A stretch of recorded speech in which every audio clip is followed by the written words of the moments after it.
The enemy hates you and wants to kill you and everyone you love. And that's not being too harsh. That's just the way it is.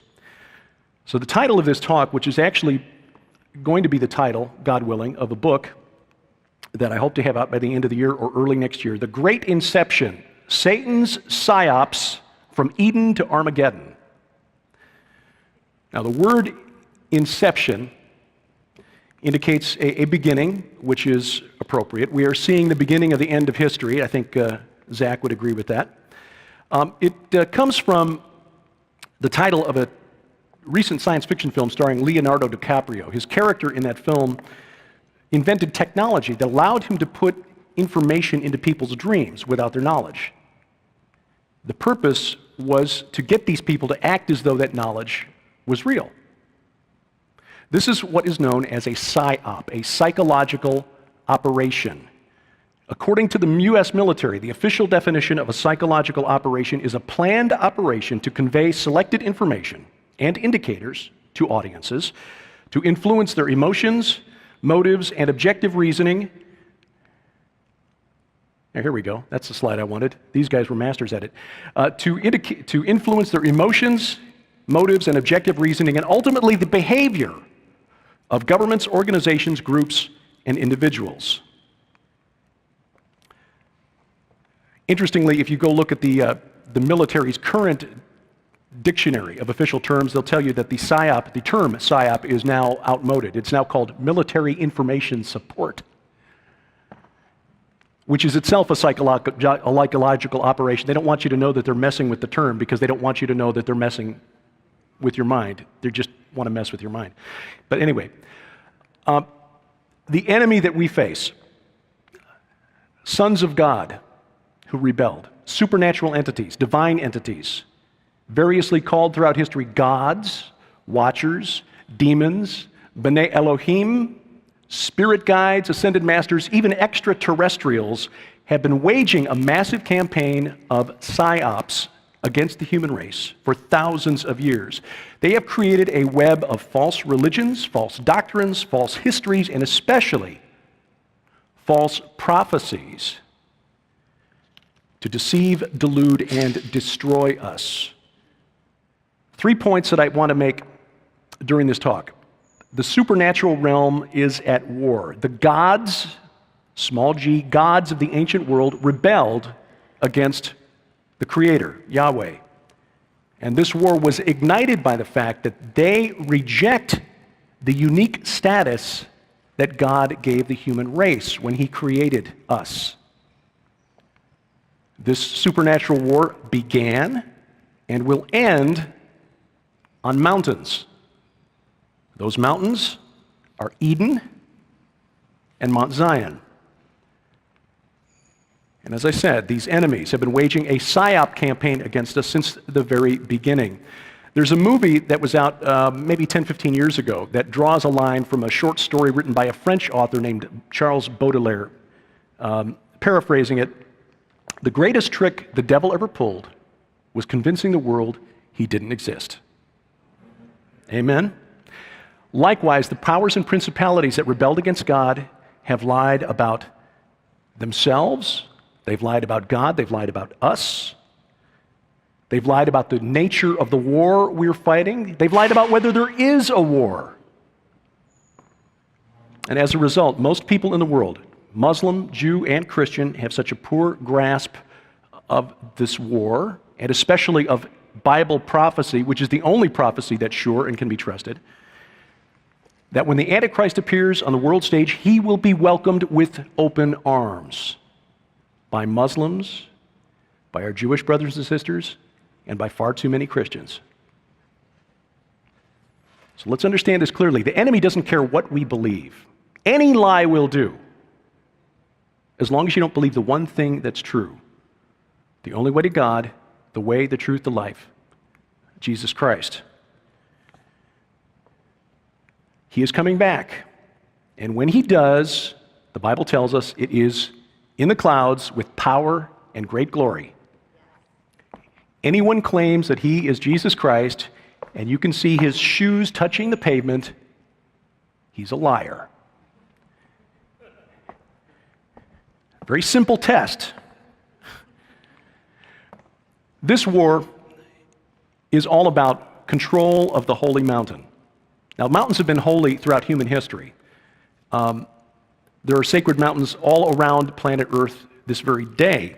This is another Psyop. There is only one mountain on earth that is truly holy, and that is the Temple Mount in Jerusalem, Mount Zion. We can divide this long war between the fallen gods, fallen angels if you prefer, and Yahweh, the God of the Bible, in 7 phases, each one defined by a particular mountain. So we're going to start going through these and see how many I can get through tonight. This war is all about control of the holy mountain. We can divide this long war between the fallen gods, fallen angels if you prefer, and Yahweh, the God of the Bible, in 7 phases, each one defined by a particular mountain. Mountain number 1 of the long war between the fallen gods and the God of the Bible is Eden. This is the original holy mountain. Now, of course, usually when we hear Eden, it's usually preceded by the Garden of, which is correct. Garden of Eden was a garden, but it was also a garden on a mountain. Ezekiel 28. As God is chastising the king of Tyre, but also the divine rebel in Eden. Scholars believe this, of course, is referring to the serpent in the garden. You were in Eden, the garden of God, and when you skip down, I placed you, you were on the holy mountain of God. Eden was a well-watered garden on a mountain. Now note, this is where something called the divine council meant. And we'll find in the Bible here just shortly where you see the term divine council. But you see it referenced in Ezekiel 28. The seat of the gods. Again, small g gods. These are created beings, not to be confused with the pantheon. But that's where the gods met. And humanity was there too. Adam and Eve were there in the garden with these divine beings created by God who served as his supernatural task force in a sense. This is also where the enemy applied or employed the very first psyop in history, which is, ye shall be as gods. Unfortunately, most of the psyops throughout history employed by our supernatural enemy basically boil down to that. Ye shall be as gods. Because it keeps working. People keep falling for it.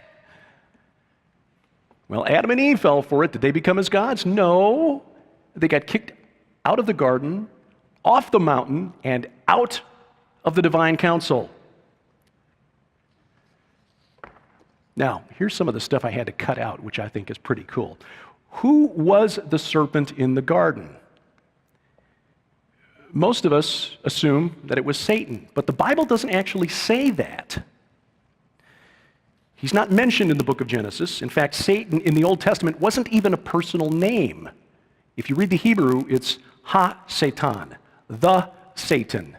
It's a job description, the accuser, like the prosecuting attorney. Now, there are some guys who'll point to this and say, so we can't call him Satan because that's not his name. Yeah, okay, but Jesus used Satan as a personal name, so I assume he knew what he was talking about. But in the Old Testament, this was how the Hebrew prophets viewed the accuser, the Satan. The adversary in the garden, however, is not called Ha-Satan, it's Ha-Nakash. Nakash is a word translated as serpent. But it's based on a Hebrew word, an adjective, that means bright or shining, brazen, like polished brass.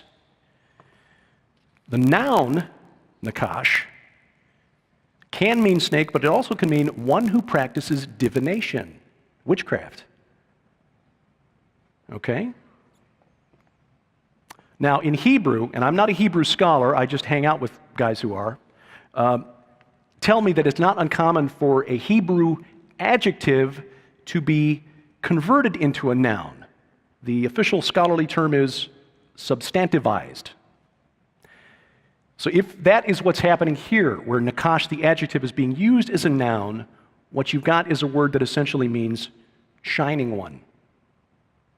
Shining one.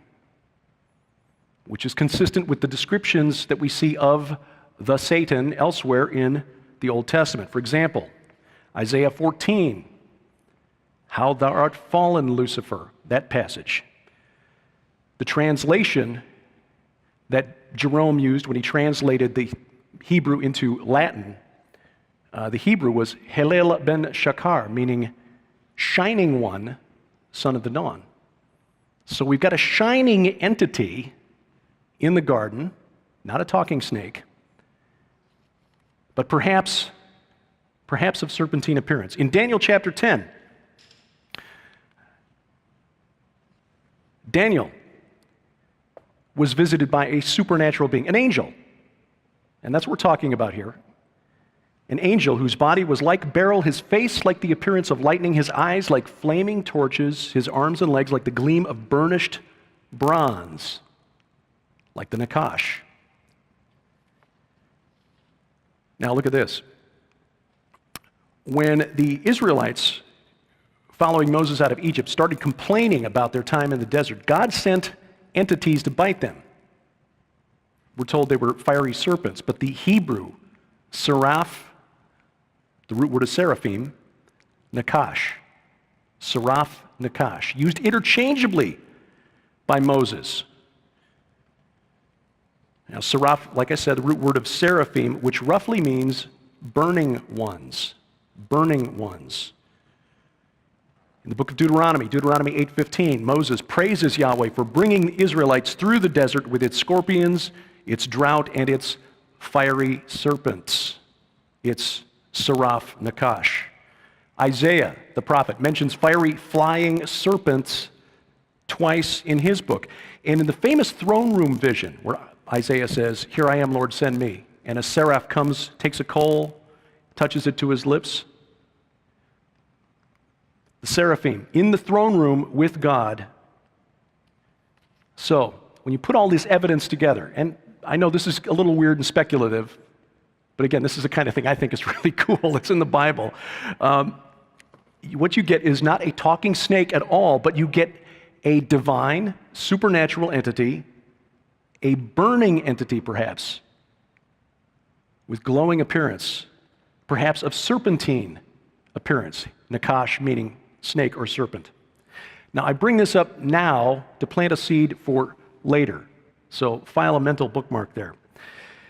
The main takeaway, though, of all of this is that Eden was a garden on God's holy mountain where Adam and Eve walked in the seat of the gods with God Yahweh, but also these small g, if you want to call them angels, that's fine. The Bible refers to them as gods, and we'll see later in the Bible where God calls them gods. So I'm in pretty sound footing on that. But the whole point, they got kicked out of the council, kicked off the mountain, and the long war, all about whether or not humanity gets restored to that place in the divine council. Mount Hermon. Mount Hermon. How many familiar with Mount Hermon? Okay, so you're familiar with, and basically because of the whole Watchers thing in Genesis chapter 6 and the giants, the Nephilim? Okay, it's cooler than that. There's more to it. Mount Hermon, 9,200 feet above sea level, northern edge of the Golan Heights. It's on the border between Syria and Israel, which is a contentious place even today. Israel claims it. The rest of the world says it belongs to Syria. Israel's just discovered a lot of oil there, so it's only going to get worse. But this mountain has been sacred for almost all of human history, as far back as ancient Babylon, and maybe even earlier. The Gilgamesh epic, one of the earliest bits of fiction in human history. There's a copy of the Gilgamesh epic dating to about 1800 BC in which Hermon and Lebanon were called the secret dwelling of the Anunnaki. How many familiar with the term Anunnaki? Those were the gods of the ancient Sumerians. Now, the ancient astronauts crowd on the History Channel believed that the Anunnaki were actually astronauts from somewhere in space who came to Earth and created us. They're wrong. But the Anunnaki supposedly lived on Mount Hermon. Another version of the poem describes the monster that Gilgamesh went to Mount Hermon to kill, a monster called Humbaba, as the guardian of the abode of the gods. So they believed Mount Hermon was where the gods lived. The name Hermon comes from a root word, karem, which means taboo, as in, touch this and you die. To give you a sense of that word, karem is actually a word that's in the Bible a number of times, applied by God, Yahweh, to certain inhabitants of Canaan when Joshua and the Israelites crossed over Jordan. Typically, these were people who lived in places where the inhabitants had been described as giants. There were giants in the land, in the earth in those days, until Joshua and the Hebrews came, and God said, Karem, utterly destroy them. Look in the book of Joshua, especially Joshua chapters 10 and 11, wherever it says utterly destroyed, you can bet that the root word there is karem. It is a holy term. Strong's H2673, if you want to look it up in your concordance. It appears 6 times alone in Joshua chapter 10. Joshua's wars were against the giants, whom God said, destroy them all. Man, women, children, livestock. Take no spoil, no booty. It's all devoted to destruction. Now, according to the books of Enoch and Jubilees, these are extra biblical books, but they are referenced in the Bible. Mount Hermon is where the 200 watchers came down from heaven and began cavorting with human women. And from these unions, of course, came the giants mentioned in Genesis 6, verses 1 through 4. The Nephilim pillaged the earth, endangered humanity, threatening to cut off the bloodline of the future Messiah through violence, but also apparently through corruption of the human bloodline. The watchers who committed this sin, according to Peter and Jude, both of whom reference this episode, are in chains in darkness until the judgment of the great day. So those 200 who thought it would be a good idea to come and mingle with the humans are paying an eternal price. But here's the cool thing. All of that was just prelude. About 45 years ago, a scholar named Edward Lipinski wrote a paper on Canaanite mythology, and he concluded, based on piecing together all of these little bits and pieces from tablets that have been discovered over the last 150 years, that Mount Hermon was the home of the Canaanite god El. E-L. El was the chief god, the creator god of the Canaanite pantheon. El lived in a tent. Yahweh's tabernacle was a tent. Psyops. He lived on his sacred mountain with his consort Asherah and the 70 sons of El. 70 sons of El. Remember that number 70, there will be a quiz. Now, El was a name that came to be used in Hebrew as sort of a generic term for God. Elohim, El Elyon, El Shaddai. Okay?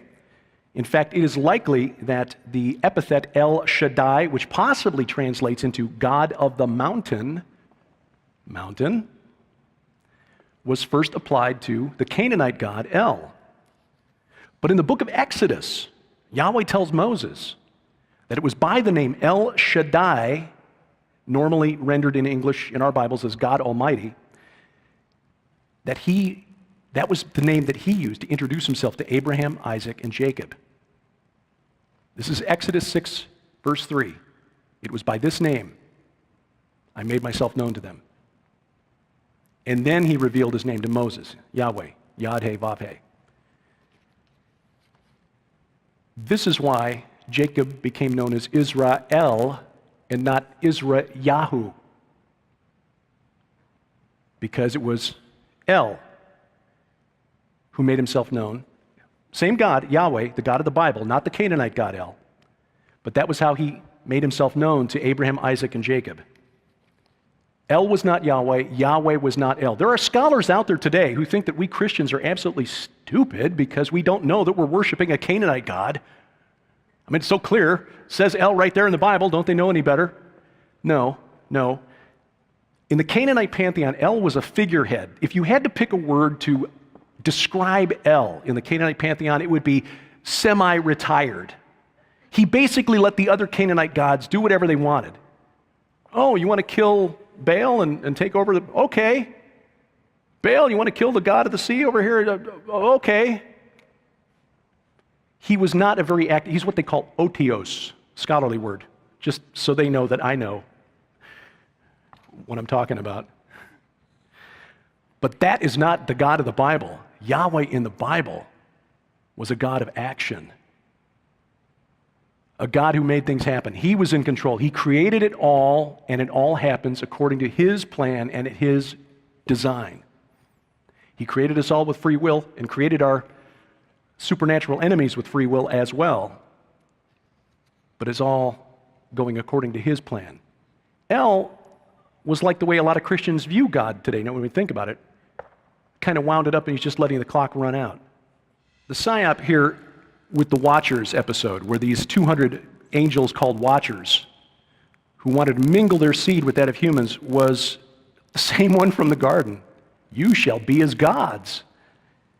Apparently the trade-off that they offered was that in exchange for your women, we'll offer you all the secret knowledge that you're not supposed to have, like how to make weapons, how to create potions, how to read the stars and divine the future. This according again to Enoch and Jubilees, extra biblical sources, but it does explain why Peter and Jude said these angels who kept not their first estate are in chains and darkness until the judgment. But again, God intervened. That was the flood. But here's the other cool thing about this.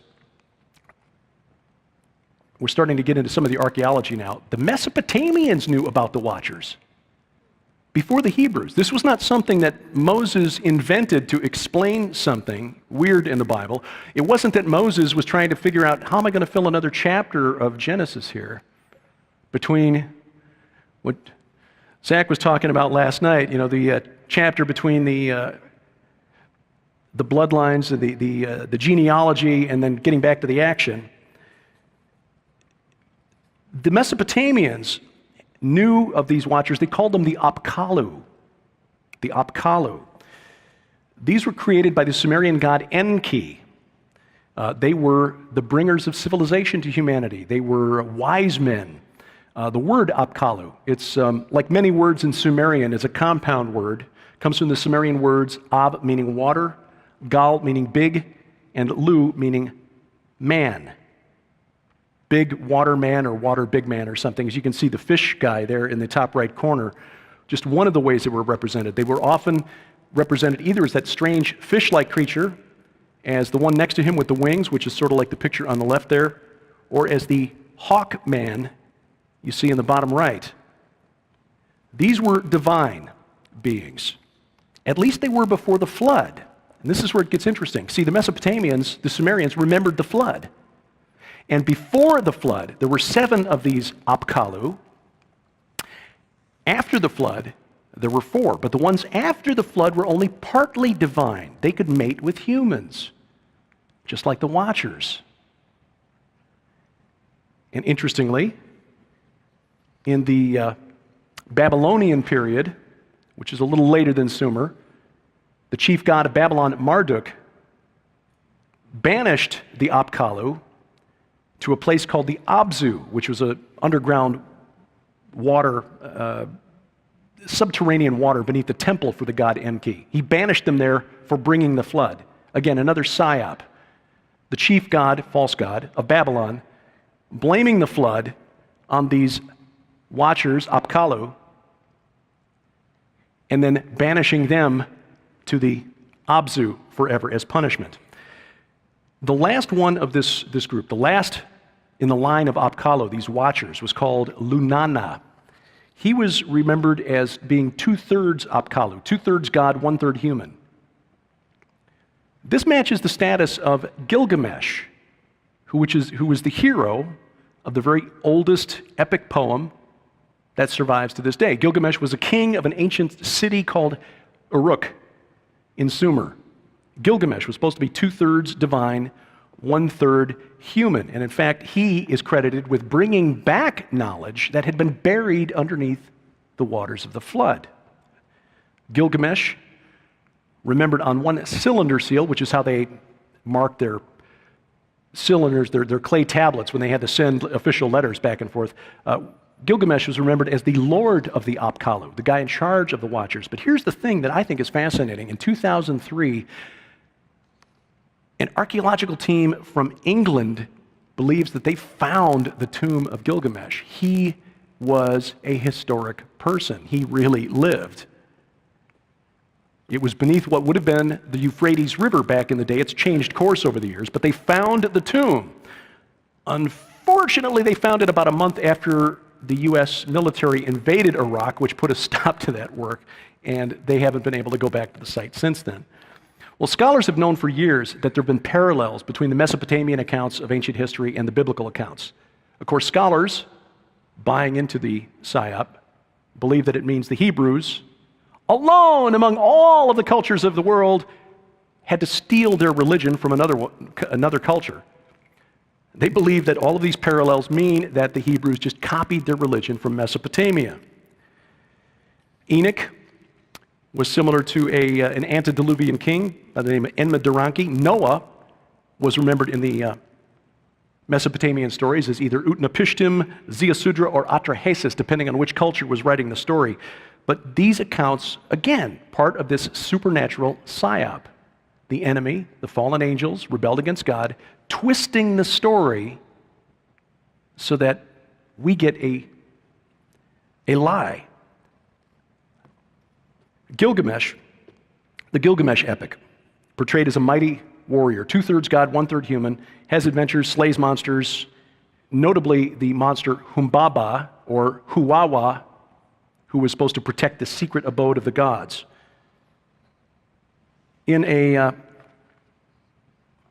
Jewish text from the Second Temple period, this was during the time of the temple that had been rebuilt by Zerubbabel, Gilgamesh is remembered as being one of the Watchers. Actually, one of the Nephilim, the product of one of the Watchers, as was this Humbaba. This is really interesting. The founder of a group called Associates for Biblical Research, they do a lot of archaeological work, Dr. David Livingston, points out that the name of this monster that Gilgamesh went to kill, Huwawa, sounds like Yahweh. And if Dr. Livingston is correct, then this whole lie is that Gilgamesh was really on a mission to go kill Yahweh. Babel. The clue to the sin of Babel is in the name. Babel is from the Hebrew word that means confusion. But the Hebrew prophets loved to play with language. They would take the words of something and then find another word that sounded kind of like the original word but meant what they really wanted it to mean. So the Akkadian words, Bab Elu, mean gate of the gods. Gate of the gods. But the Hebrews said, no. Language was confused. Babel. Let's call it that. Now, there's an important thing I have to point out, and if nothing else, I hope you remember this tonight. Well, I hope you remember all this stuff. But anyway, this is, I think, a really important point. Babel, in spite of what we've been taught, was not at Babylon. It was not at Babylon. Babylon didn't exist when the Tower of Babel was built. Nimrod was the builder of the tower. We learn this from Josephus, from other ancient traditions. The best guess is that Nimrod lived somewhere between 3,500 and 3,000 BC. That's a rough guess, don't know for sure, but somewhere in that time frame. Genesis 10:10 tells us that the beginning of Nimrod's kingdom was Babel, of course, Erech, Akkad, and Calneh. Now, Erech is the ancient city of Uruk, where Gilgamesh was king. Gilgamesh was 2 generations later than Nimrod. Nimrod might have been Gilgamesh's grandfather, for all we know. The land of Shinar, Sumer. He was so important, and his kingdom, Nimrod and his kingdom based in Uruk, were so important that we still call that land by that name today. We call it Iraq. Same place, 5,000 years later. That's how significant Nimrod was. And it wasn't because he thought he could build a tower tall enough to literally reach heaven. Scholars have learned in recent years that the name Babylon was actually interchangeable with the names of other cities in ancient Sumer. But here's, I think, the significant point. One of the city names that was interchanged with Babylon regularly was a city called Eridu, E-R-I-D-U. The Sumerians believed that Eridu was the very first city ever built. It was so important in their history that 2,500 years later, during the time of Nebuchadnezzar, the kings of Babylon still sometimes called themselves Lugal Nun Ki, which means king of Eridu. So what was the deal with Eridu? Eridu was the site of the oldest and probably the biggest ziggurat, which is a Mesopotamian pyramid, ever found. So the Sumerians may well have been right. Eridu may very well have been the very first city. In fact, there are some scholars who believe that Eridu was the first urban settlement in history. Now, there's some who say, well, Jericho was founded way before that. Yes, but Jericho, even though it had walls, it was a rural, agrarian settlement. In Eridu, you actually had people doing just government business. They didn't actually have to go out in the fields and work. They were supported by the people who were out in the fields working. And why? Now, this is the location of Eridu. It's right there on the shore of what used to be the shore of the Persian Gulf. Persian Gulf has moved a long, like 150 miles further. Now, 7,000 years of silt will do that. But it was, at the time, a port city, founded about 5400 BC. And according to the legend, this god Enki, who keeps showing up, was the one who founded this city. It was the site of the temple to Enki, which is this big ziggurat that archaeologists have discovered. This temple was the home of the Abzu, the Abzu, which means house of the sweet waters. This is where Marduk sent the Apkallu for punishment. Go down there into the Abzu and don't ever come back. In the Abzu, this pit below the temple, the god Enki was supposed to take the salt water from the Persian Gulf and turn it into the sweet waters of the Tigris and Euphrates necessary to life. Whenever you see a picture of Enki, he's the guy with the two streams full of carp flowing off his shoulders. Inconvenient at parties, but necessary, I guess, back in the day. The Abzu he shared with the Apkallu, who he trained to go out and teach civilization to humans. He also, Enki, that is, the god Enki, was known as the master of exorcists' rituals. Whenever they were troubled by demons, Enki was the god who was supposed to have the answer to drive away evil. According to the Sumerian king list, the ancient histories, when the kingship first descended from heaven, it came to this city, Eridu. And in Eridu, a man named Alulim became the first king. The Bible actually bears this out, I think. The Bible tells us that when Cain was kicked out, when Cain was driven away from Adam and Eve, he went to the land of Nod, the land of wandering. Cain knew his wife, she conceived and bore Enoch. When he built a city, he called the name of the city after the name of his son, Enoch. To Enoch was born Irad. Now, there are some scholars who believe that the he in the second sentence there, when he built a city, was actually referring to Enoch and not Cain. The last word in that sentence, Enoch, could be a later gloss or addition, in which case, if it's correct, the builder of the first city was Enoch and not Cain. Which, when you think about it, makes sense. Cain went off to the land of wandering. He was a wandering guy. Building a city seems a little out of character. But here's another connection that a guy makes. Alulim, another compound word put together by the Sumerians, being a prefix, lu meaning man, and then lim from the Sumerian word limu meaning four. Fourth man. So you count the number of generations from the first man, Adam, Cain, Enoch, Irad. Irad, the city named for him, Eridu, Alulim, first king, first city.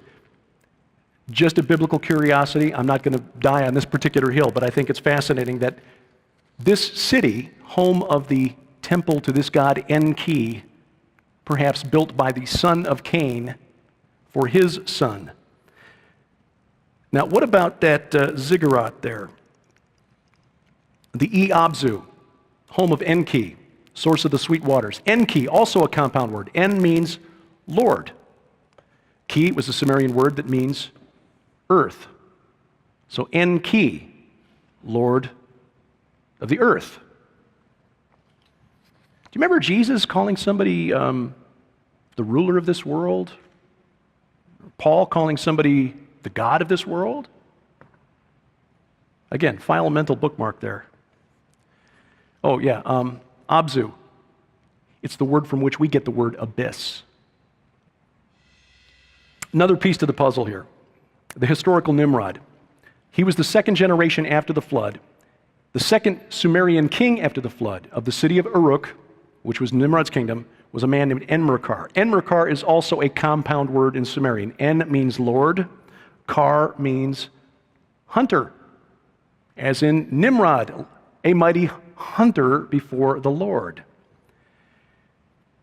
Now the Hebrews, of course, doing what they love to do with language, took the consonants, because it's a consonantal language, no vowels, NMR, Nimr, and they added the D on the end, Nimrod, so that you take Enmer, the hunter, or Lord Mer, the hunter, and turn it into Nimrod, Lord rebel. The Hebrew word marad means rebel. That's where we get the name.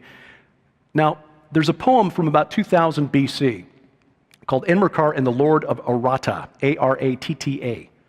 And in this poem, the basic facts of the Tower of Babel story have been preserved. We don't know where Aratta is exactly. Could be Iran, could be modern Armenia. But Enmerkar, in this poem, muscles in on this neighboring kingdom for building materials to upgrade and expand the temple of Enki at Eridu. He wants to upgrade and expand the temple to the god of the abyss, the Bab Elu, the gate of the gods. I'm going to skip over this. The Uruk expansion, just very briefly, is something scholars know about. Nimrod, we know, built the first world kingdom. Uruk was the center of his kingdom, and he expanded it outward. They found throughout history that that is exactly what happened with the Uruk culture. Started at southeastern Iraq city, spread as far away as southeast Turkey, northern Syria, western Iran. In fact, they founded a city named Hamukar, the first urban warfare. These brown globs here, those are bullets. 3500 BC, clay bullets. The big one apparently a clay cannonball fired by slings. But that is how Nimrod's kingdom, the kingdom of Uruk, got what they wanted out of their neighboring kingdoms. And when you think about it, you go back to that map on the previous page, at the height of its kingdom, if it was Nimrod, and the evidence is consistent, he controlled more territory than Saddam Hussein at the height of his power. And this city of Hamukar that was destroyed by these clay bullets, I'm just going to point this out because I think this is really fascinating too. Instead of making little pointy-headed figurines, they made these things called eye idols, thousands of them. Again, same period of history, about 3500 BC. And only there. I just think those things look an awful like E.T. phone home. Sorry, I'm a history geek, and I thought that was kind of neat.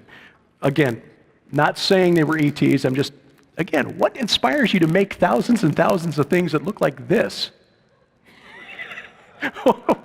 What's the deal? So anyway, back to the Abzu. Archaeologists digging up this temple, and this is an artist's recreation of what he thinks it looks like. They found 18 different construction layers at this temple, at the city of Eridu. Some of them are below an 8-foot thick layer of silt. What deposits 8 feet of silt? A big honkin' flood. Exactly. The most impressive layer of construction on this temple, they call Temple 1, was a massive structure. It was a huge temple on a platform with an even larger foundation around it that raised up to the level of the temple itself. But here is the thing. In the middle of constructing what would have looked like this, it was abandoned. At the peak of their architectural achievement, possibly the peak of architectural achievement of the ancient world, 1,000 years before the Egyptians were building their pyramids, they were working on this, and all of a sudden, they stopped. Fuad Safar, who was head of the Iraqi Directorate General of Antiquities, when this site was excavated back in the 1940s, wrote, "The Uruk period, that is the period of Nimrod, and the period of the Tower of Babel, appears to have been brought to a conclusion by no less an event than the total abandonment of the site. In what appears to be an incredibly short time, drifting sand filled the deserted buildings of the temple complex and obliterated all traces of the prosperous little community." What could have caused that immediate, sudden, and total abandonment of a project that obviously was a huge undertaking? Come, let us go down there and confuse their language so that they may not understand one another's speech. So the Lord dispersed them from there over the face of all the earth, and they left off building the city. The evidence fits the biblical account. Now, what was going on there in the spiritual realm? Nimrod, this king Enmerkar, was trying to rebuild and expand a temple to the god of the abyss, the Bab Elu, the God gate, or gate of the gods. What was happening in the spirit realm? I don't have any idea, but it must have been important because Yahweh himself, the God of the Bible who spoke the universe into creation, personally intervened. He came down personally to put a stop to it and scatter humanity across. There were other consequences. Yahweh essentially said, okay, humans, you want to deal with me? You're going to deal with my sons, the B'nai Elohim. Deuteronomy 32, beginning at verse 8. When the Most High gave to the nations their inheritance, when he divided mankind, after Babel, he fixed the borders of the peoples according to the number of the sons of God. Sons of God. Now, you may have an English translation that renders that verse, sons of Israel. I use the English Standard Version translation. The ESV is following the Septuagint, which was the translation done by Jewish scholars about 200 BC, and texts found among the Dead Sea Scrolls that say, number of B'nai Elohim, sons of God. So when you think about it, Israel, Jacob, wasn't born for another 1,200 years. So that reading doesn't make any sense anyway. So, keeping that in mind now, after Babel, the nations of the world were divided. God divided their borders, divided their language, and he divided them geographically and spiritually according to the number of the sons of God. Now, the nations are named in Genesis chapter 10, the table of nations. Does anyone want to take a guess as to how many nations are named in the table of nations? 70. How many sons of El lived with him on Mount Hermon? 70. Is this a coincidence? No, it's not a coincidence. These 70 B'nai Elohim, sons of God, apparently, after being directed by God to serve as the small g gods of the nations, presented themselves to the ancient world as their gods. The Tower of Babel is where the whole idea of holy ground and national deities begins. And if you read the Old Testament, you know that the nations around ancient Israel had their deities. The Philistines had Dagon, right? Molech was the god of the Ammonites and the god of the modern United States, I would argue. Yeah. Chemosh, the god of Moab. There was even a god of Edom. I didn't know this. Kaus is his name. It's not in the Bible, but just one of those little tidbits I've stumbled onto staying up too late recently, studying for this. But the Lord's portion, according to Deuteronomy 32, the Lord's portion is his people. Jacob is his allotted heritage. God called out these 70 nations, divided them up. The 70 sons of El made their gods. God reserved Jacob for himself by calling out Abram. Now, how did this rebellion work out for the 70 B'nai Elohim, the 70 sons of God? About like it did for the Watchers on Mount Hermon. Because they rebelled and began accepting worship, God called them to account. This passage here, Psalm 82, is where you get the clearest depiction of the divine counsel in the whole Bible. This changes your paradigm. Psalm 82, God judges the gods. God has taken his place in the divine council. In the midst of the gods, he holds judgment. God is calling them gods. How long will you judge unjustly and show partiality to the wicked? Selah. Then skipping down, Yahweh continues, I said, you are gods, sons of the Most High, all of you. Nevertheless, like men you shall die and fall like any prince. Now often we hear commentators talking about this say, no. What the passage here is referring to is human leaders and judges who are judging and ruling unjustly. But then that verse there about like men you shall die makes no sense. Also in verse number 1, every place in the Old Testament where the word Elohim is used, it is referring to supernatural beings. Elohim is never used in the Old Testament where it refers to humans. And that first passage, the first verse in Psalm 82, Elohim takes his place in the midst of the divine council, in the midst of the Elohim. He passes judgment. It always refers to supernatural beings. These small g gods, fallen angels if you will, were placed over the nations after the Tower of Babel, rebelled, accepted worship, and here in Psalm 82, God is telling them, you're going to die. And the final verse, arise, O God, judge the earth, for you shall inherit all the nations. When God divided the nations, allotted them their inheritance, he divided them according to the number of the sons of God. But a day is coming when God judges the earth and he inherits all of the nations. We're building up slowly to the really cool part tomorrow night. Oh. All right, mountain number 4. Oh, this is really cool too, because this is a new look at the Red Sea crossing. And I know I'm running along here, but I hope you bear with me. Are we doing okay? All right, well, thank you. I appreciate that. Mount Sinai, mountain number 4 in this list of significant mountains in the long war between God and the gods. The Hebrews, by this point, have been in Egypt for several hundred years. The days of Joseph serving as vizier to the Pharaoh were long gone. The Hebrews had grown from a household of 6 dozen or so to a couple million, but they were suffering under the rule of a people who no longer valued their presence except as forced labor, of course. So Yahweh implements the next phase of his plan. He appears to Moses and tasks him with bringing the people, his people, Israel, out of Egypt. And the way that God has him do it is a clear message to the gods of Egypt. And when I say gods, I do not mean inanimate blocks of wood and stone. I mean supernatural entities, principalities and powers, if you want to use Paul's New Testament language. And again, this is stuff that when I stumbled on it, Sharon and I do a weekly Bible study online. It's online at gilberthouse.org. Every Sunday morning, we just do an hour Old Testament, hour New Testament. And when we stumbled onto this the first time, I was like, has this been there the whole time?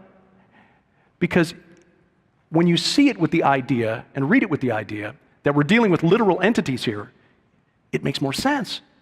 And it also makes the narrative, the story, that much more powerful.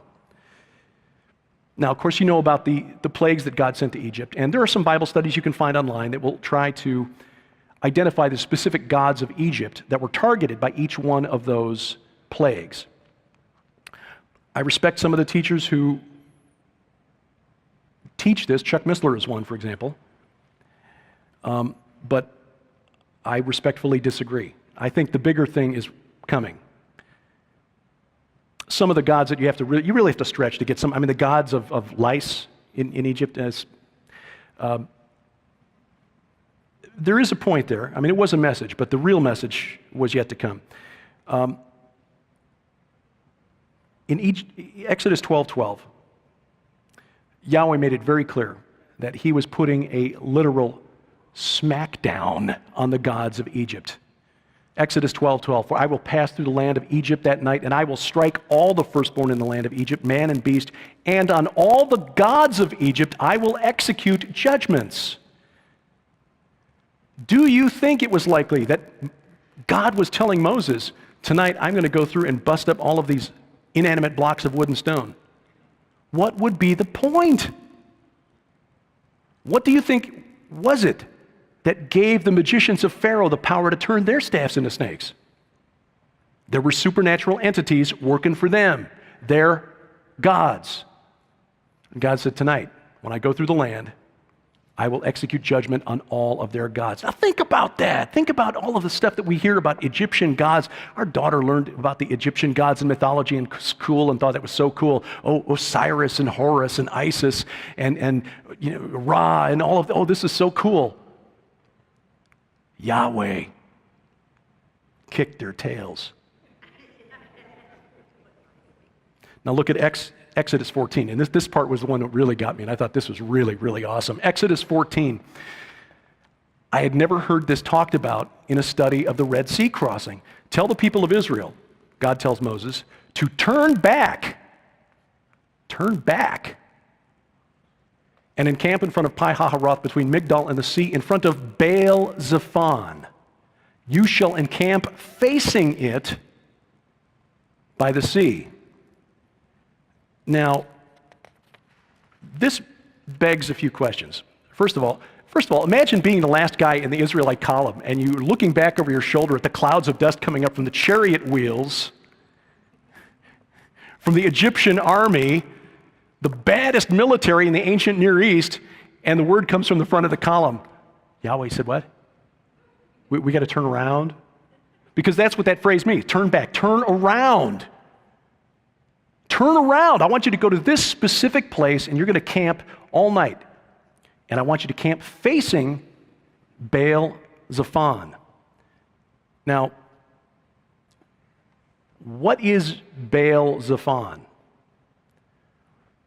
Why did God tell them to camp facing Baal-Zephon? And what was Baal doing in Egypt?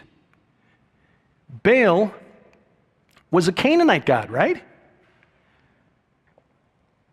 He was the king of their pantheon. El was the partly retired, chief god who just sort of let Baal do what he wanted. Baal was the king of the gods, a storm god. Oh, like Yahweh. Coincidence?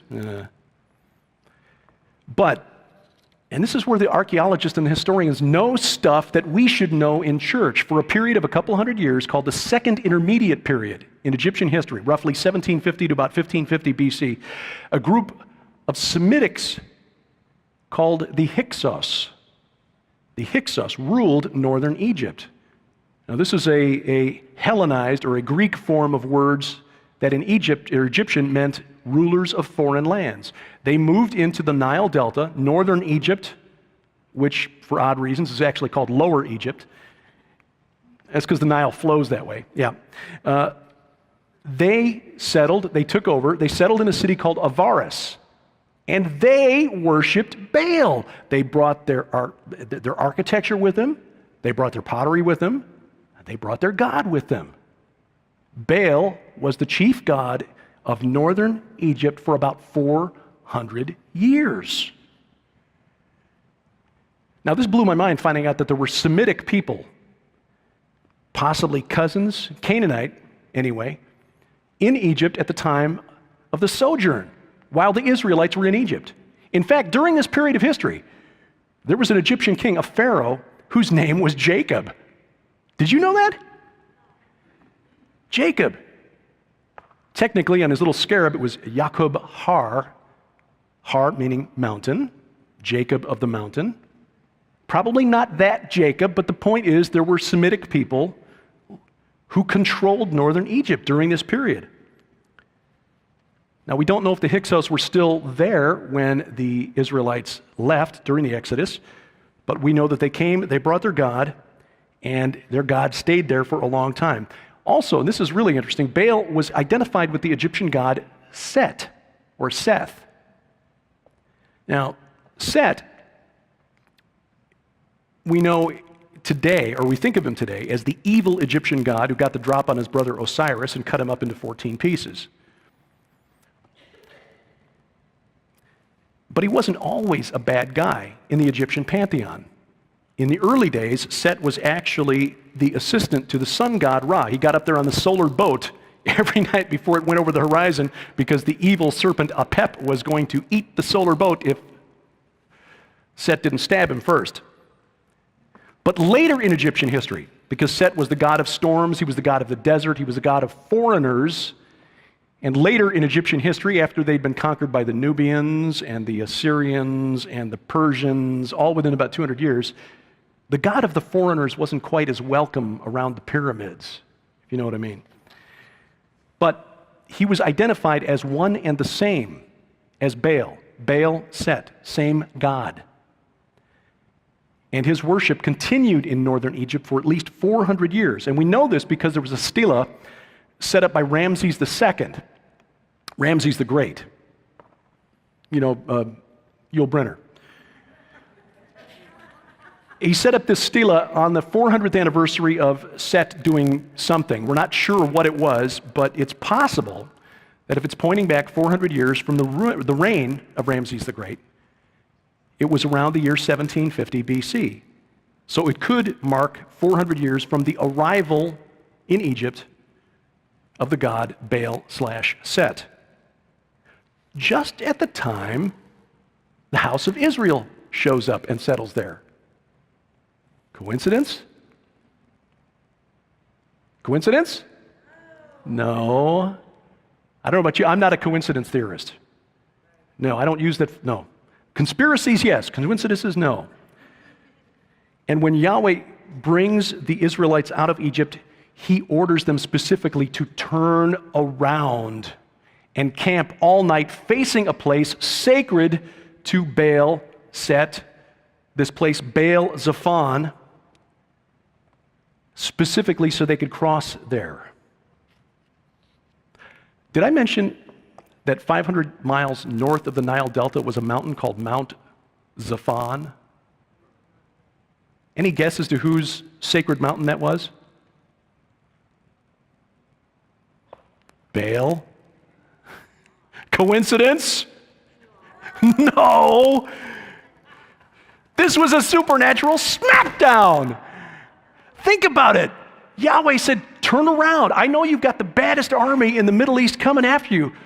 Don't worry. The angel of Yahweh, who by the way is what we Christians would call Jesus, will stand between you and them all night to protect you from them.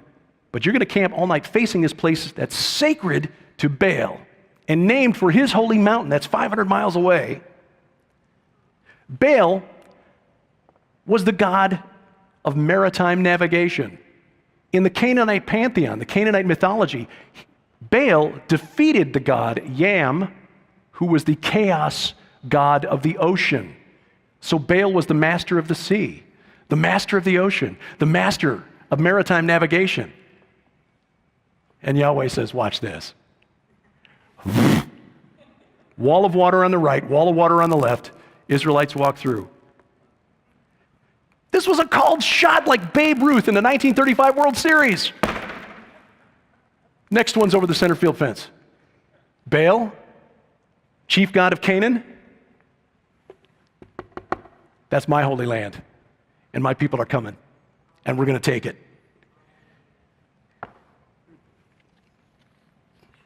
And then just to put the cherry on the cake, all the Baal worshipers, Pharaoh's army, rush into the cut. Wall of water on the right, wall of water on the left. Our God's the master of the sea. He's got this. Boom. If there had been microphones in the 15th century BC, that's the moment where Yahweh would have just dropped the microphone on the stage. Boom. And walked off. I mean, every time I've heard preachers, and God love them, I understand walking through the Red Sea is like a picture of baptism. I get that. But this was so much more than that. God didn't just deliver the Israelites from the hand of Pharaoh. He delivered them from the hand of Baal. This was war in the heavenlies. And I had to look at the Bible a couple of times to say, is this has this been in there the whole time? And he wasn't done yet, because he takes him back to Sinai. And he says, okay, Moses, I've given you the law, but I want you to come back up the mountain because I got to tell you how to build the tabernacle, the tent, like the one that El supposedly lives in. I got to give you the instructions. And in the book that I'm working on, we'll go into why the tabernacle was actually a reflection of the holy mountain Eden. This is taking me long enough. If I went into that, we'd be here another hour just on that alone. Exodus 24, or 19 rather. God tells them, Mount Hermon is supposed to be taboo? No, Sinai. Put a border around the mountain, because whoever touches it shall be put to death. Sinai was truly holy and truly taboo. The Canaanites thought Mount Hermon was holy. No, Sinai. That was the mountain. And then God says, okay, come on back. I got to tell you how to build the tabernacle. But when you come back, Exodus 24, you and Aaron, Nadab and Abihu, Aaron's sons, and 70 of the elders of Israel come up and worship from afar. Let's skip down to verse 9. Then Moses and Aaron and Nadab and Abihu and 70 of the elders of Israel went up. They saw the God of Israel. There was under his feet, as it were, pavement of sapphire stone, like the very heaven for clearness, and he did not lay his hand on the chief men of the people of Israel. They beheld God and ate and drank. They beheld God and ate and drank. Do you get the significance of that? For the first time since Eden, humans were back on God's holy mountain and in his presence, in his divine counsel. How many elders of Israel? How many sons of God on Mount Hermon? How many? Oh, I ran out of how many's. Coincidence? No. This was a message to those B'nai Elohim that he placed over the nations, those 70 sons of God who were supposed to judge rightly and didn't. You will be replaced. You 70 have sinned, you will die like men. My people will come back to my mountain and take your place. Now, of course, Baal wasn't finished. If you can't beat him, lie to him. Of course, Moses was up on the mountain 40 days, getting the instructions on how to build a tabernacle, and the Israelites got a little antsy, convinced Aaron to fashion a golden calf that they could worship.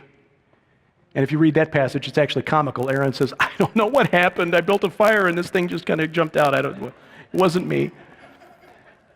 But guess which gods in the Canaanite pantheon, which of the Canaanite gods was usually represented by a bull or a calf? Any guesses? Baal and El, both. Coincidence? No. They weren't giving up that easy. One final thing, and then we'll leave this for tonight, and tomorrow we bring this all back to where our destiny lies on the holy mountain. This is just something, an odd bit. I do an interview program on the internet, and have had occasion to interview a researcher, a scholar. He studies the occult. He is likely not a Christian, but his information is well researched. And he wrote a book a few years ago that I thought was really interesting. Remember, Baal, Set, was the god of northern Egypt, the god of the Canaanites or the Hyksos, who ruled there while the Israelites were there. The god of the people who enslaved the Israelites.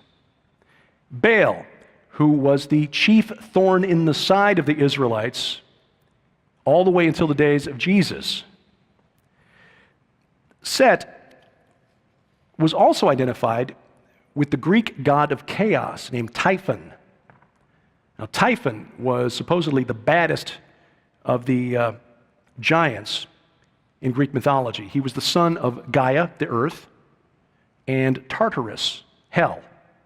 That's who Typhon was, the son of hell and earth. And that's who Set was identified with, who was also identified with Baal. This researcher who wrote this book, named Peter Levenda, wrote a book called The Dark Lord a few years ago, and he makes the case that Aleister Crowley Anyone hear of Aleister Crowley? He was the occultist in the 20th century who referred to himself as the wickedest man in the world. He was probably right. He was founder of a magical system that he called Thelema. This came to him through his wife after they visited an Egyptian pyramid.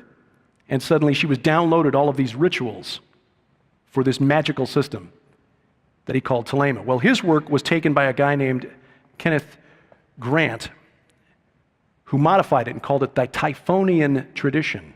Typhon, the god of chaos, the son of hell and earth. Lavenda, in his book, argues that Crowley and the horror writer H.P. Lovecraft, anyone familiar with H.P. Lovecraft? He created a series of stories around a monster called Cthulhu. Cthulhu was identified in Lovecraft's writings as one of the great old ones, the old gods who once ruled the earth, but have since fallen into a death-like sleep, just awaiting for a time when the stars would align again to re-emerge. In Lovecraft's worldview, humanity was just sort of an irrelevancy, kind of here by luck, because the universe was cold, cruel, and vicious, and these great old ones would someday come back to destroy us all. Lavenda believes that Crowley and Lovecraft were tapping into the same spiritual source, the same supernatural force. Some critics have said, now Lovecraft probably knew about Crowley, was just using him for inspiration to sell stories.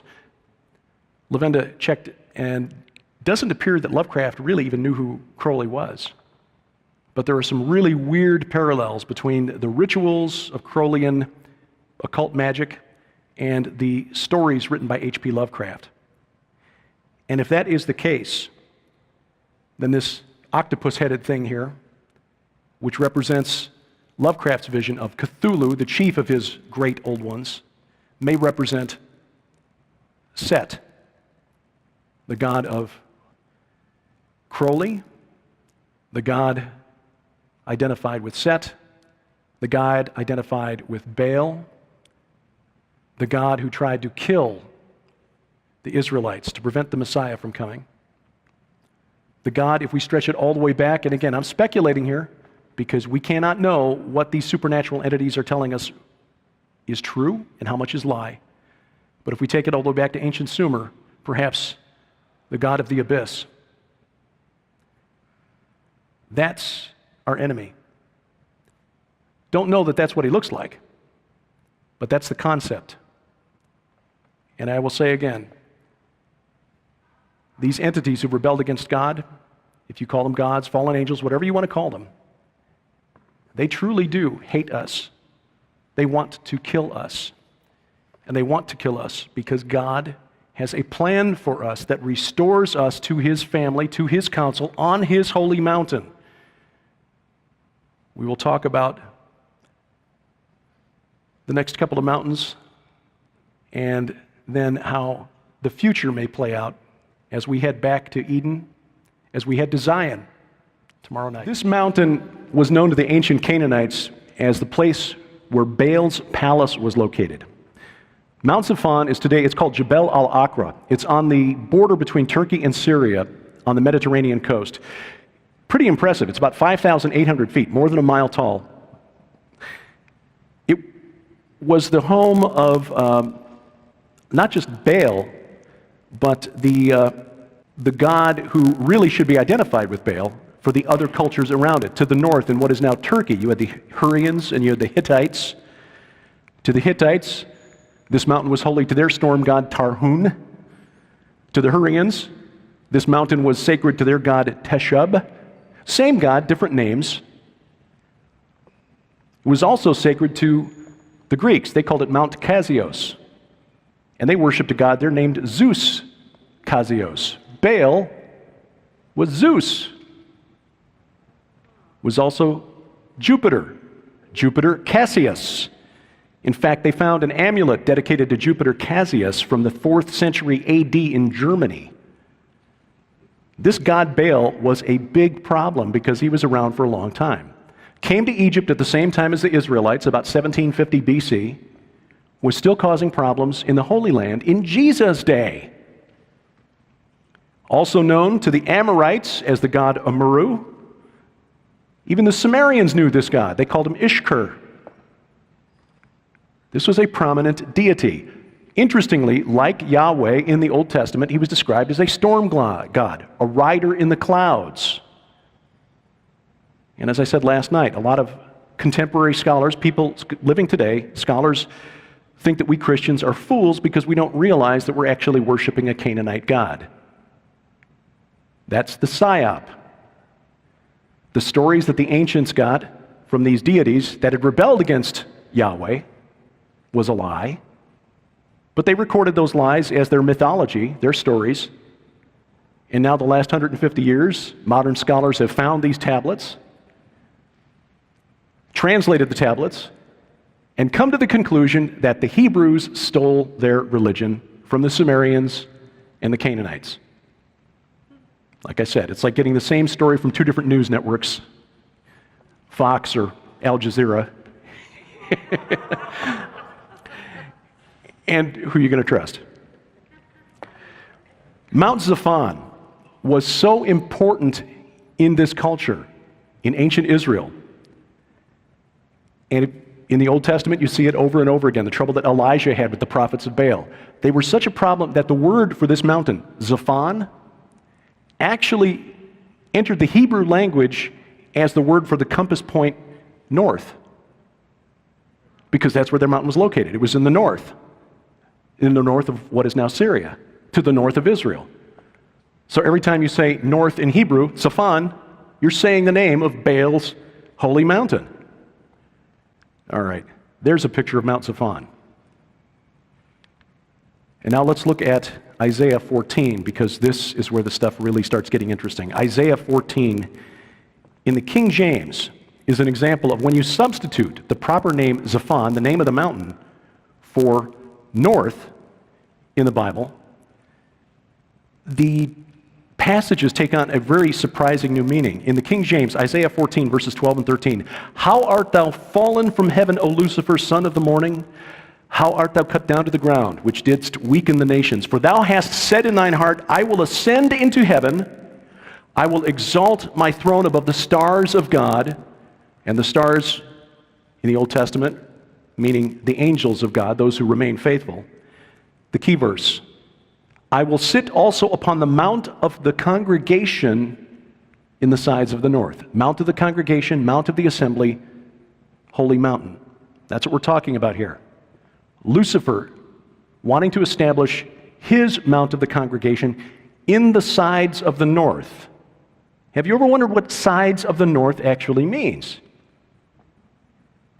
Let's look at some other translations here where they actually substitute the word, the proper name, Zaphon, for north.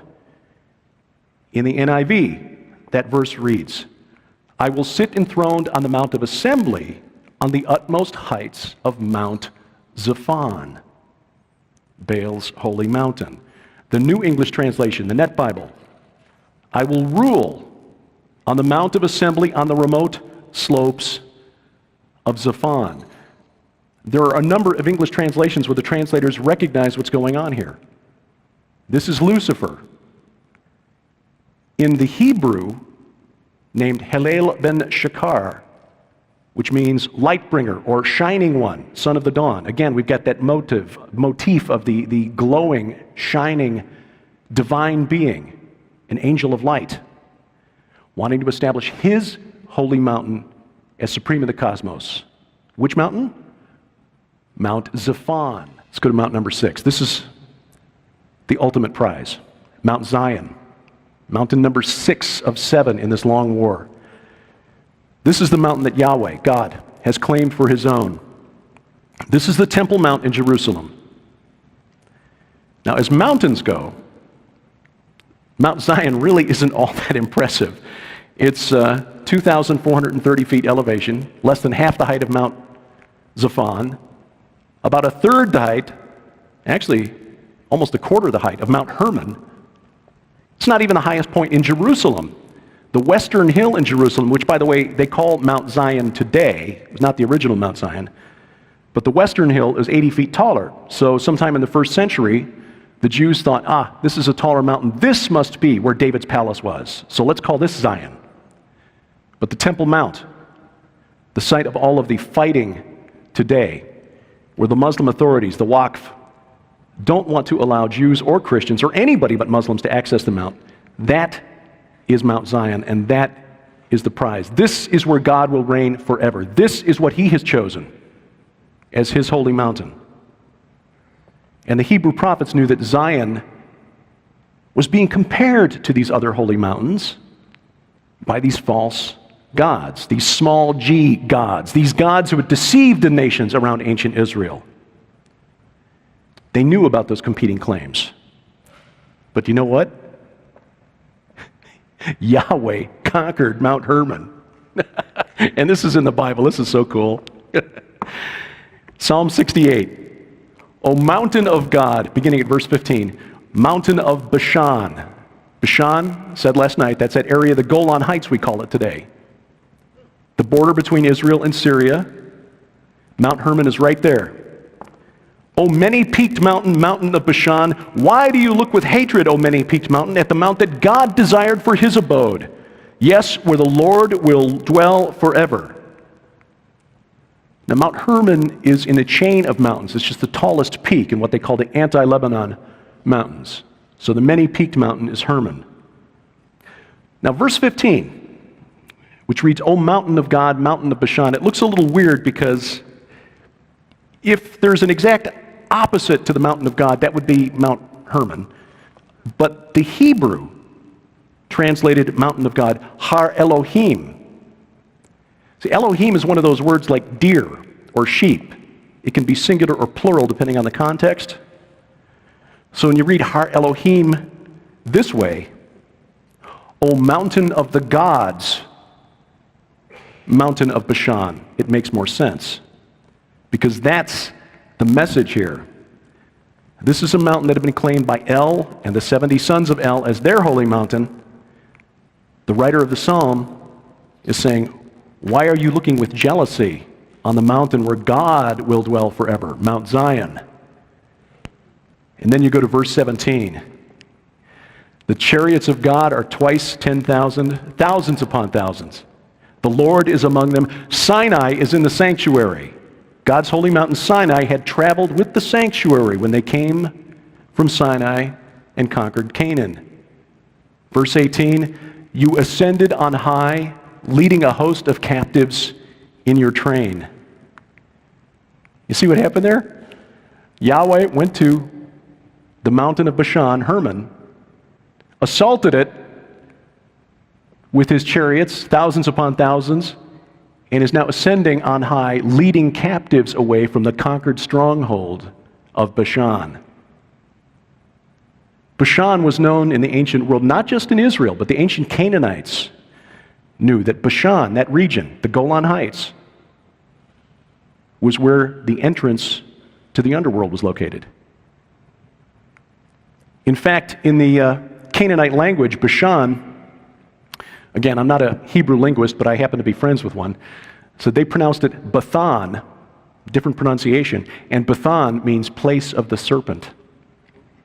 Yeah. You see, there's more stuff in the Bible than I ever learned in Sunday school. Now check this out about Mount Zaphon. This is another comparison, Psalm 48, where the psalmist compares Mount Zion to Mount Zaphon.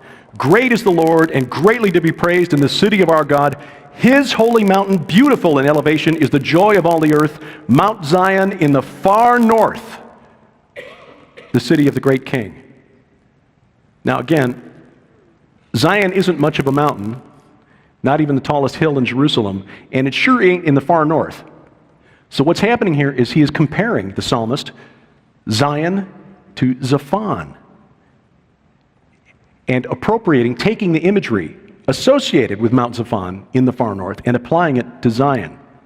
Saying, no, you think Baal is all that in a bag of chips? Yahweh is the God. And we see this a number of times, and in different ways in the Old Testament. Isaiah, where he describes Yahweh as riding in the clouds, that was a description that the the Canaanites applied to Baal all the time. Was Isaiah copying from the Canaanites because he couldn't think of how to describe God? No, what he was saying is, you guys got it wrong. Baal's not that God, it's Yahweh. So this gives us the idea of something we could call cosmic north. Because Mount Zaphon, again, so important to the Israelite and Canaanite culture that it actually, the name of the holy mountain of Baal means north. If you take this idea of cosmic north, where sometimes north means compass point north, sometimes it means coming from Baal / Zeus / Jupiter / all the way back to perhaps Enki, the god of the abyss. Apply it to Ezekiel 38. And this is speculation on my part. I don't profess to be a scholar of prophecy, but Ezekiel 38, this is the war of Gog and Magog. Verse 6 there, where God is describing the host of Gog that is coming down from the uttermost north. Verse 6, Gomer and all his hordes, Beth Togarmah from the uttermost parts of the north with all his hordes. The words in Hebrew translated uttermost parts of the north. Yerakat Sephon. And to Hebrew speakers, please forgive my pronunciation. I know it's horrible. But Yerakat Sephon, that phrase only appears in the Bible 3 times. 3 times. And you have just heard all 3 of those times. Psalm 48, where the psalmist compares Mount Zion to Mount Zaphon. And Isaiah 14. Isaiah 14, where he describes Lucifer's / Baal's holy mountain, Mount Zaphon. So is it possible that Ezekiel is talking about an origin point, a spiritual origin point for the hordes of Gog and Magog? It's possible. Something to think about. We get so wrapped up in trying to figure out who is Gog. Is it Vladimir Putin? Is it Tayyip Erdogan? Could be that they're talking about a spiritual origin point rather than a geographic origin point. Zion, the other point we need to make here is that Zion, Mount Zion in Jerusalem, is where Armageddon will take place. And I am very confident in saying that this is correct. The book of Revelation, Revelation 16:16, tells us that the world and its armies will gather at a place that in Hebrew is called Armageddon. Now remember, this was John translating or transliterating from Hebrew into Greek. Many scholars believe that the words in Hebrew are Har Megiddo. Har meaning mountain, Megiddo meaning Megiddo. But there's a problem with this. Megiddo is a valley. There's no mountain there. There's no mountain at Megiddo. There are mountains near there, but Megiddo itself is a valley. Now, from a military standpoint, Megiddo would make sense because there were a number of key battles that have been fought there throughout history. King Josiah of Judah was killed against Pharaoh Necho at one of those battles. There was an important battle there fought in World War I. But there is no mountain at Megiddo. I mean, think about this. The enemy, the Psyops, the false information, the disinformation that the enemy keeps throwing at us to confuse us as to what's going on in this spiritual war that we are all deployed in. They're even lying about where the final battle is going to take place. No, not at that mountain over there. It's going to happen over here at a valley. Here's the thing. In Greek, the letter gamma is often used to represent the Hebrew letter ayin. And again, I'm not a Hebrew scholar. We just know one. So the original words, which translated into English mean Mount of Assembly, or Mount of the Congregation, which we've heard several times already this evening, Har Moed. But if you substitute gamma for the ayin, instead of Har Moed, Mount of Assembly, you get Har Megiddo, Mount of Megiddo. Har Moed makes more sense. When you read the Old Testament and you read the apocalyptic prophecies, especially in Joel chapter 3 or Zechariah chapter 14, these battles that are described all center around Jerusalem. Why? Because Mount Zion is there. God's Mount of Assembly, God's holy mountain where he will live forever. The enemy wants to take it. That's why there is so much violence over the Temple Mount in Jerusalem today, because the enemy, the spiritual enemy, the enemy from the cosmic north, if you will, knows that that is the prize. That's where God will live forever. That's our destiny. Now, Jesus, of course, he kind of knew what was going on. He understood that this struggle was over his holy mountain. We already saw this in Isaiah 14 with the reference to Lucifer wanting to establish his holy mountain, Mount Zaphon, as supreme. But Jesus confirms this identity. In Matthew 12, where the Pharisees accused Jesus of casting out demons by the power of Beelzebul. Beelzebul means Baal the prince. And Jesus replies and says, if Satan casts out demons by Satan's power, Jesus identifies Baal as Satan. Interestingly, and I just remembered this the other night, in the book of Revelation, in the letters that Jesus dictates to John for the 7 churches, the letter to Pergamon, you remember what was in Pergamon? Rabbi Jonathan Cahn talks about this, one of his mysteries, the mystery of Pergamon. They had a huge temple there that was called the altar of Zeus. The Nazis took it apart, brought it to Berlin, and assembled it in the 30s. And a certain recent winner of a presidential election had a set for his acceptance setup that looked kind of like this, which was really bizarre. But this altar of Zeus in the book of Revelation is described by Jesus as the seat of Satan. Zeus, Satan, Baal, Lucifer, Jupiter. One God, many names. Not the only rebel that faces us, but the one who seems to keep coming up in Scripture again and again and again.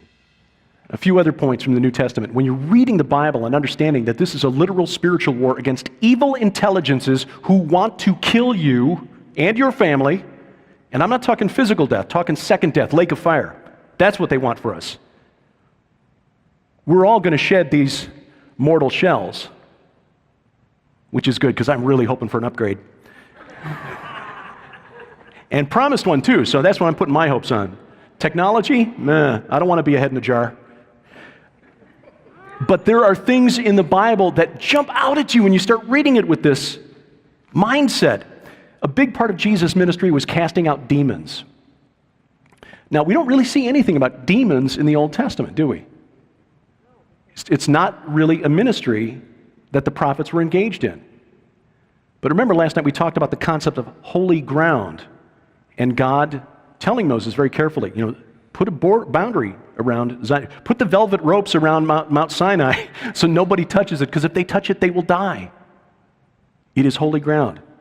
When the angel of the Lord approaches Joshua, the captain of the Lord's host, take off your sandals. You're on holy ground. You remember in the Old Testament where the leader of the Syrian army, Naaman, gets sick with, leprosy? And he's healed by Elisha, the prophet. What did he do when he went back to Syria? He took 2 donkey loads of dirt with him. Why? Because it was from Israel, and that was God's territory. That was holy to Yahweh, and this guy was going to worship Yahweh, so he wanted to take that land back with him, that holy land. This was a thing in the Old Testament. Moab belonged to Chemosh. Ammon belonged to Molech. And as I suggested last night, it seems America is today as well, but that's another story. But Israel belonged to Yahweh.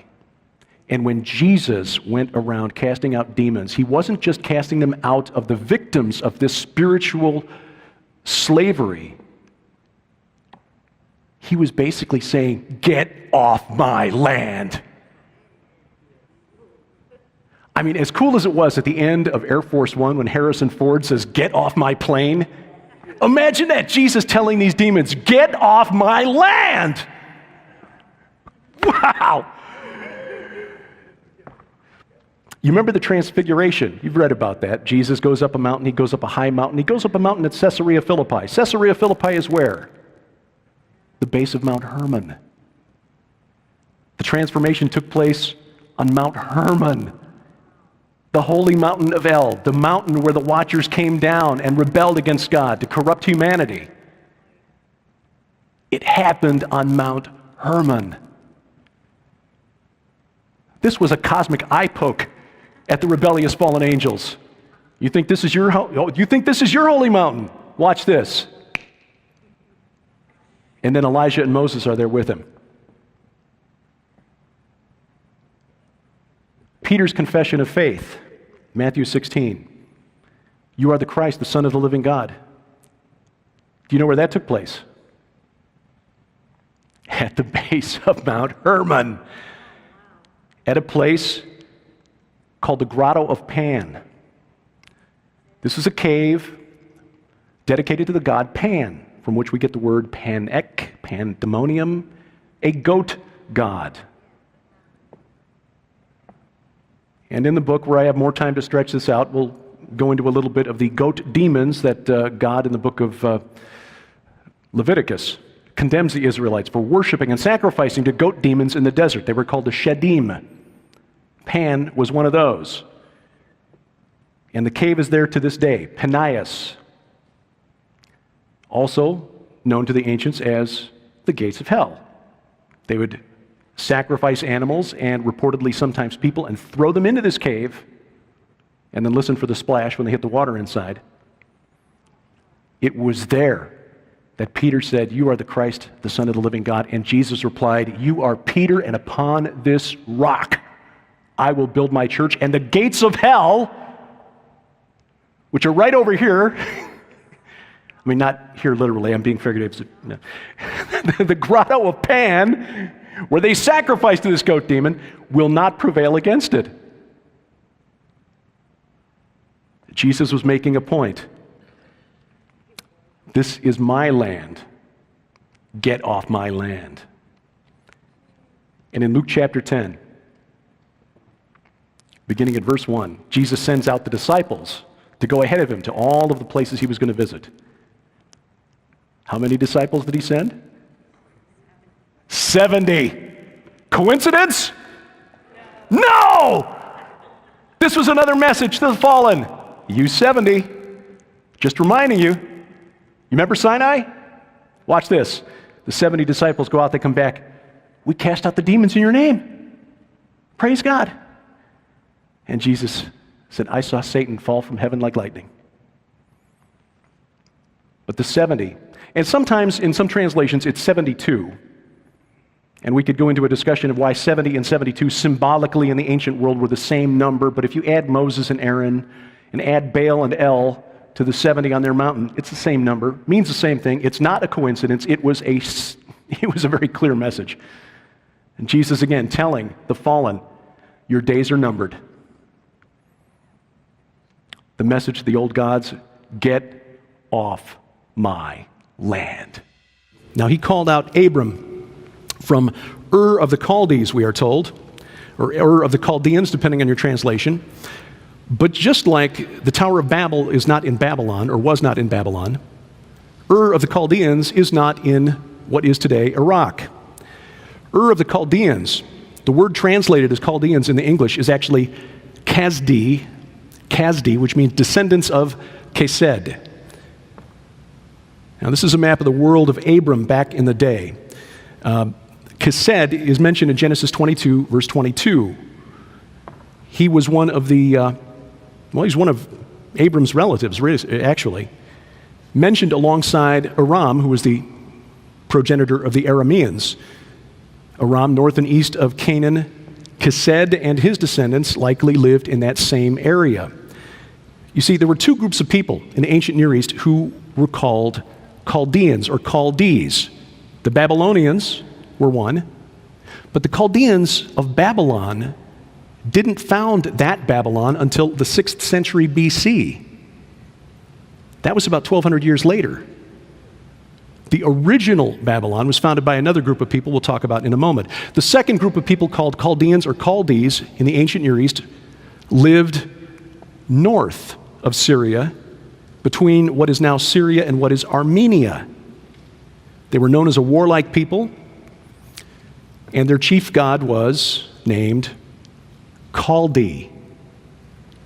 Ur of the Chaldees was near Haran, which you can see in a little spot on that map. Haran was named after Abram's brother. Another key point, and the reason I'm bringing this up is because it gives us an insight into the world from which Abram came. He did not come out of Mesopotamia, out of Sumer.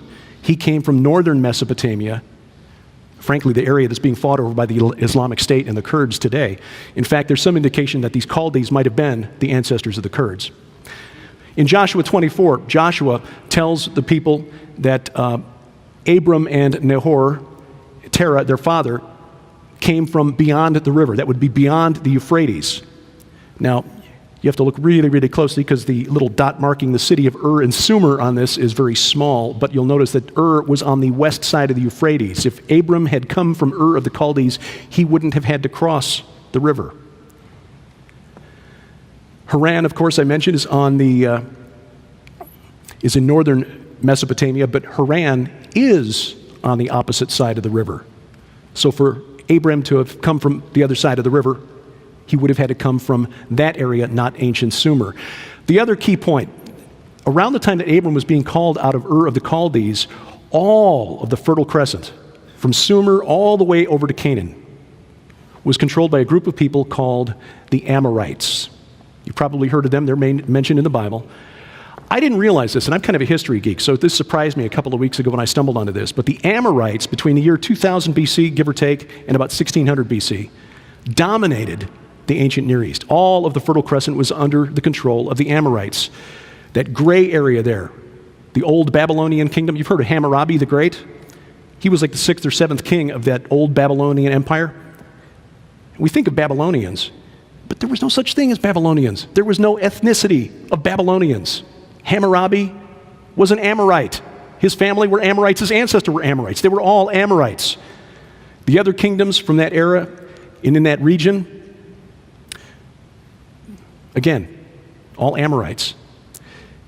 Now, Abram and his family, they were Semitic, descendants of Shem. The Amorites descended from Canaan, the son of Ham. They spoke a Semitic language, but they were not Semites genetically. They were Hamites. And I'm not getting into a genetic thing here, just pointing out there's a difference in the family lines is all. Now, when God made a covenant, and this is something that really struck me as odd, and I'm still trying to get my head around this. Genesis 15, when God makes a covenant with Abram where he promises the land, and he has Abram cut up these various sacrificial animals. Abram falls into a deep sleep. God passes through the midst as a burning torch. The Lord promises to Abram, know for certain that your offspring will be sojourners in a land that is not theirs and will be servants there. And they'll be afflicted for 400 years. But I'll bring judgment on the nation that they serve. And of course, he's talking about Egypt here. And afterward, they shall come out with great possessions. As for yourself, you shall go to your fathers in peace. You shall be buried in a good old age. And they shall come back here in the 4th generation, for the iniquity of the Amorites is not yet complete. The iniquity of the Amorites. What does that mean? Hopefully we can shed a little bit of light on this. We'll skip ahead to about 1400 BC, give or take 10 years or so, to Joshua's war for Canaan. This is something that a lot of people have problems with, even believers, because in this war, God tells Joshua and the Israelites to utterly destroy certain people groups. And there are people who will point to this and say, well, this just proves that God is a genocidal maniac. How can a loving God tell his people to go kill and slaughter all of these other people? Well, this is a spiritual war, not just a war of conquest. This is not only a continuation of the Mount Hermon incident, which of course led to the creation of the giants who were in the land in those days. This goes all the way back to the original war the original rebellion in Eden.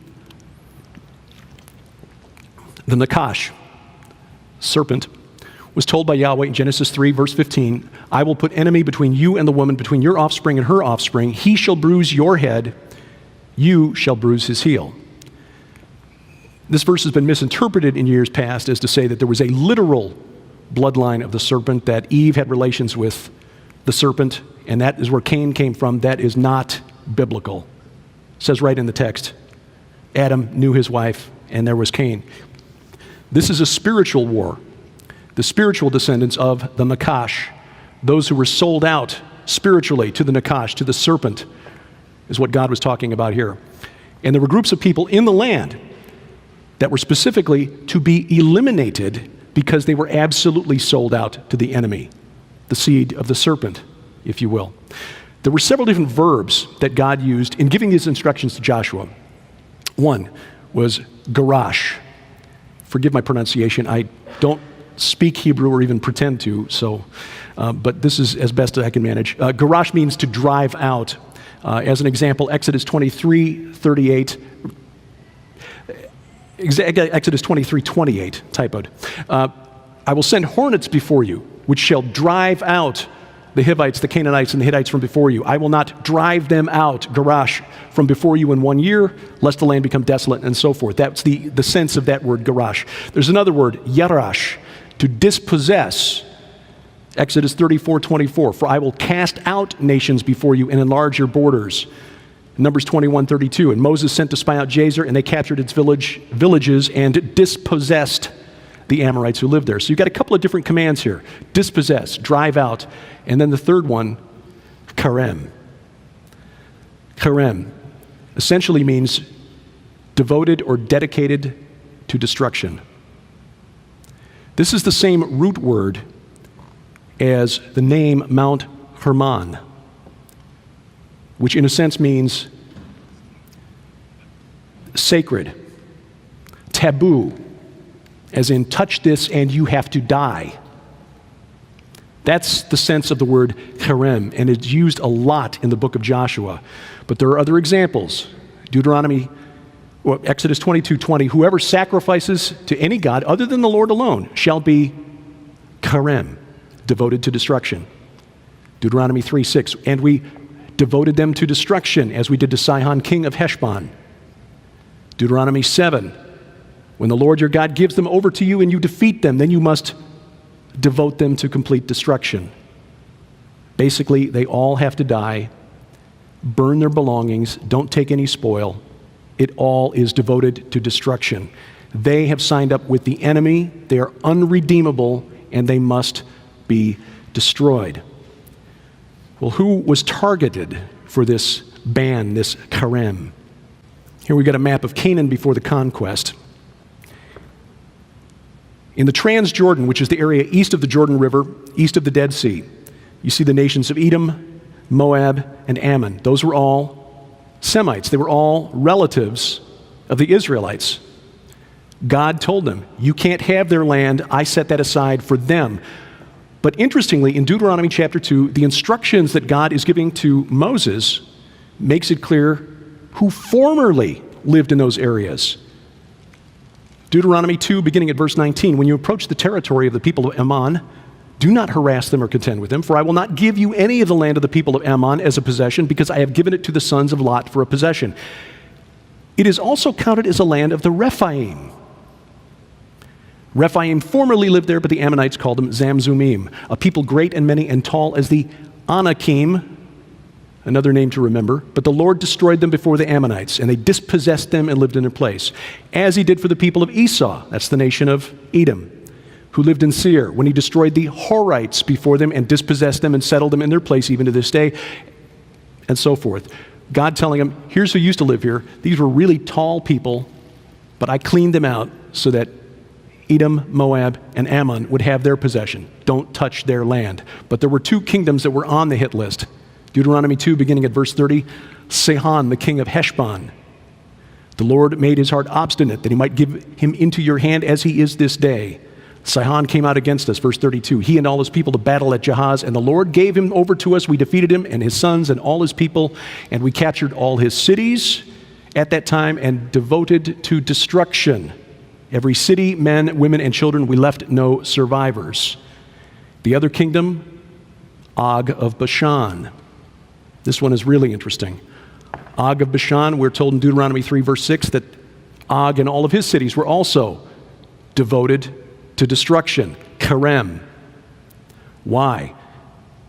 Deuteronomy 3, verse 8, they were the two kings of the Amorites. And then in verse 11, a very interesting footnote to this account of how they were defeated. For only Og, king of Bashan, was left of the remnant of the Rephaim. Behold, his bed was a bed of iron. Is it not in Rabbah of the Ammonites? 9 cubits was its length, and 4 cubits its breadth, according to the common cubit. The common cubit is 18 inches long. That means Og's bed was 13 foot 6 and 6 foot wide. That is a large bed. Does this mean Og was a giant? Maybe, but there's more to it. We'll get to that in just a few minutes.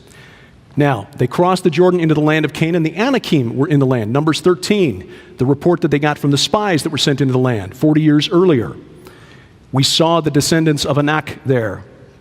And then down at 33, verse 33, and there we saw the Nephilim, the sons of Anak, who come from the Nephilim, and we seemed to ourselves like grasshoppers, and so we seemed to them.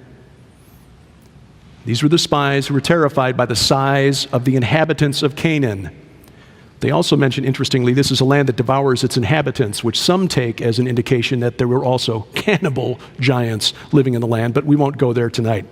Now, the interesting thing is that, and this is something I find really exciting, that the more we know about the Holy Land and the ancient Near East from archaeologists, the more we find that what they are discovering tracks with what we read in the Bible. The Egyptians knew the Anakim, and they left records. There are several mentions of a land called Anek around 1900 BC. This is about the time that Abram was raising Isaac, and they were preparing the land, or preparing the family of Abram to possess the land. These are known from what's called the execration texts. The Egyptians had this practice that was sort of like voodoo dolls, where they would take pieces of clay and they would write on the clay the names of their enemies and all of their retainers and all of their family members and anyone who even likes them. And then they would perform a ritual over these pieces of clay, bake them, and then they would smash the clay. Now, some very painstaking and obsessive-compulsive archaeologists have pieced together these little broken pieces of clay. I mean, can you imagine? That's like going into, like the National Archives after a visit by people paid by the Clintons to shred things and having to piece together all the shredded stuff and find out what it said. I was trying to say that carefully. We don't want to, get the bakers in trouble here. Anyway, so the Egyptians knew the Anakim. They had Semitic names, and the Egyptians, in fact, a step further, document the existence of giants in Canaan during this period of time. They were depicted and described in the Egyptian records as nomadic cattle herders, covering most of Canaan south of the Jezreel Valley over into the Transjordan. They called them Shazu, the Shazu, and there's some discrepancy. I mean, scholars can't agree. Were these the Moabites? Were these the Edomites? Were these the Israelites? All of the above, we don't know for sure. But what we do know from a couple of records that have been preserved for us, and I got to believe God's got a sense of humor. Let's preserve this one, and we'll let him find this one. And there's a papyrus called Anastasi I, which is written by a scribe to another scribe. And he recalls an incident in which the second scribe has apparently become notorious because he panicked and crashed his chariot. Because of this incident, and I'm quoting from one English translation, the narrow defile is infested, and this defile was a mountain pass, apparently near Megiddo in Canaan, is infested with shazu concealed beneath the bushes. Some of them are 4 or 5 cubits from head to foot. Fierce of face, their heart is not mild, they hearken not to coaxing. Well, the Egyptian royal cubit instead of 18 inches, is 20.65 inches, according to scholars. I guess it's like Texas. In Egypt, everything is bigger. That means a shazu measuring 4 or 5 cubits is somewhere between 6'8" and 8'7". But here's another thing, and this is from an inscription celebrating what was described as a victory by the armies of Ramses the Great at the Battle of Kadesh, which was in northern Syria. I mean, again, this is up in the area where the Kurds and the Islamic State are fighting today. Ramses the Great, this inscription shows 2 shazu spies being beaten by Egyptian soldiers. Now, bear in mind, the Egyptians, like a lot of ancient Near Eastern kings, whenever they depicted stuff that wanted to show how great, Assyria is or Babylon is, they would always depict their kings as really big or their guys as really big and the enemy soldiers as really teeny, okay? This one shows 2 shazu spies who've been captured and are being beaten by Egyptian soldiers. Look at the difference in size. The shazu spies are the 2 guys in the middle on their knees, and they are almost as tall as the Egyptian soldiers. Okay? This, again, is known to the Egyptians. The Egyptians left a record for us. We've got documentation. In Canaan, at the time of the Exodus and the conquest, there were giants in the land in those days. So the purpose of the ban, the Karem, against the Anakim, descendants of the Nephilim who were created when the Watchers, the angels who kept not their first estate, mingled their seed with that of the seed of woman. They were in the land. The order was eliminate the bloodlines of the giants. That's what it came down to. Now, the Southern Campaign. Joshua is told by the captain of the host, the captain of the army of God, Jesus in the Old Testament, take off your sandals. This is holy ground. Joshua 6, verse 1. Now Jericho was shut up inside and outside because of the people of Israel. Remember, Jericho had walls that were like 18, 20 feet thick. Huge. And the Lord said to Joshua, and again, this is the Lord as the angel of Yahweh. You get a picture already of the Trinitarian doctrine in the Old Testament. The Lord said to Joshua, I've given Jericho into your hand, its king and its mighty men of valor. It's Gibborim. This is a Hebrew word that sometimes indicates giants. Sometimes it just indicates really tough dudes, like the personal bodyguard of King David. They were Gibborim. Gibborim were not always giants, but giants were always Gibborim. Gave them the instructions. March around the city for 6 days, blowing the ram's horns. 7th day, walls will come tumbling down. You can take the city without resistance. The next on the list was Ai, then the cities of Makkedah, and I'll go through these quickly. Oh, wait a minute, there is a good map here. I thought maybe I'd forgotten to put this map. There we go. You can see the order of battle here. There was a southern campaign followed by a northern campaign. The southern campaign, Joshua first took Jericho, then Ai, then Makkedah. And this is documented in, I believe, chapter 10 of Joshua. Makkedah, devoted to destruction, every person in it. Karem. Libnah, struck it with the edge of the sword, and every person in it. He left none remaining in it. Karem. Lachish, laid siege to it, fought against it, struck it with the edge of the sword, and every person in it. Karem. Horam, king of Gezer, came up to help Lachish.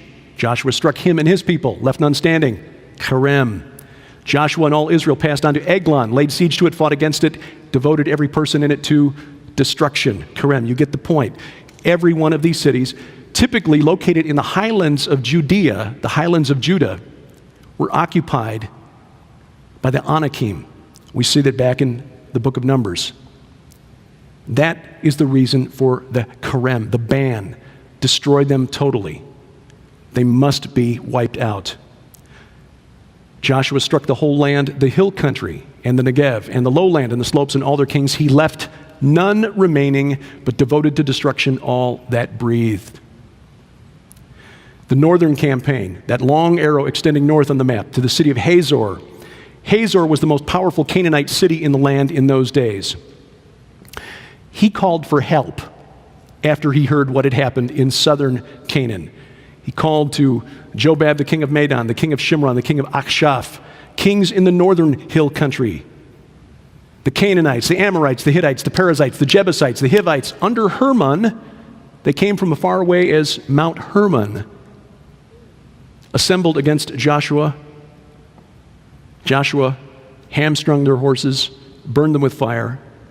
Then verse 10 of Joshua chapter 11, turned back at the time, captured the city of Hazor, struck its king with the sword, struck with the sword all who were in it, devoting them to destruction.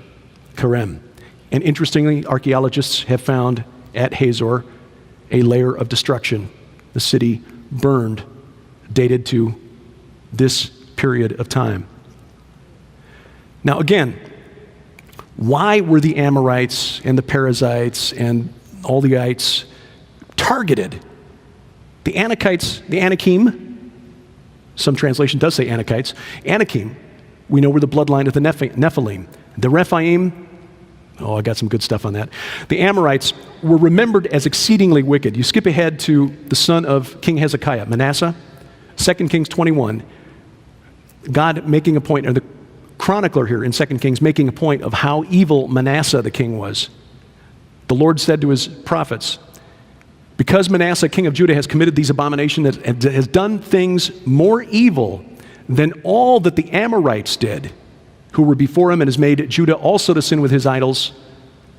Therefore thus says the Lord, the God of Israel, I'm bringing upon Jerusalem and Judah such disaster that the ears of everyone who hears it will tingle. Manasseh was worse than the Amorites. Therefore, the Babylonians are going to come, loot the temple, sack the city, and carry you off to captivity. The Amorites, as I said, were a Semitic-speaking people who dominated ancient Mesopotamia, the whole Fertile Crescent from Babylon to Canaan, for about 400 years. Interestingly, that was about the 400 years from the time Abram was called from Ur of the Chaldees in northern Mesopotamia, which is dominated by the Amorites, to about 1600 BC, when they were sojourning in Egypt. According to the records, as best scholars can tell, the people in ancient Mesopotamia who wrote about the Amorites said that they came from a mountain called Sharshar. It was an evil place. They said their gods had to go and fight against it to try to keep the Amorites away. It is in north-central Syria today called Jebel Bishri. It is right now along the west bank of the Euphrates River between Deir al-Zur, which the Syrian army is desperately trying to hang on to, and the city of Raqqa, which is the capital city of the Islamic State. Is that a coincidence that this is just the center of the Islamic State's evil today? Yeah, maybe, and maybe not. The Amorites are first mentioned in the Sumerian records about 2400 BC. They were considered uncivilized, savages. Here's a description of the Amorites from the Sumerian records. They were called the Martu by the Sumerians. The Martu know no grain. They know no house nor town. The boors of the mountains. The Martu who digs up truffles, who does not bend his knees to cultivate the land, who eats raw meat, who has no house during his lifetime, who is not buried after death. They were uncouth. They didn't live in cities. They slept in tents.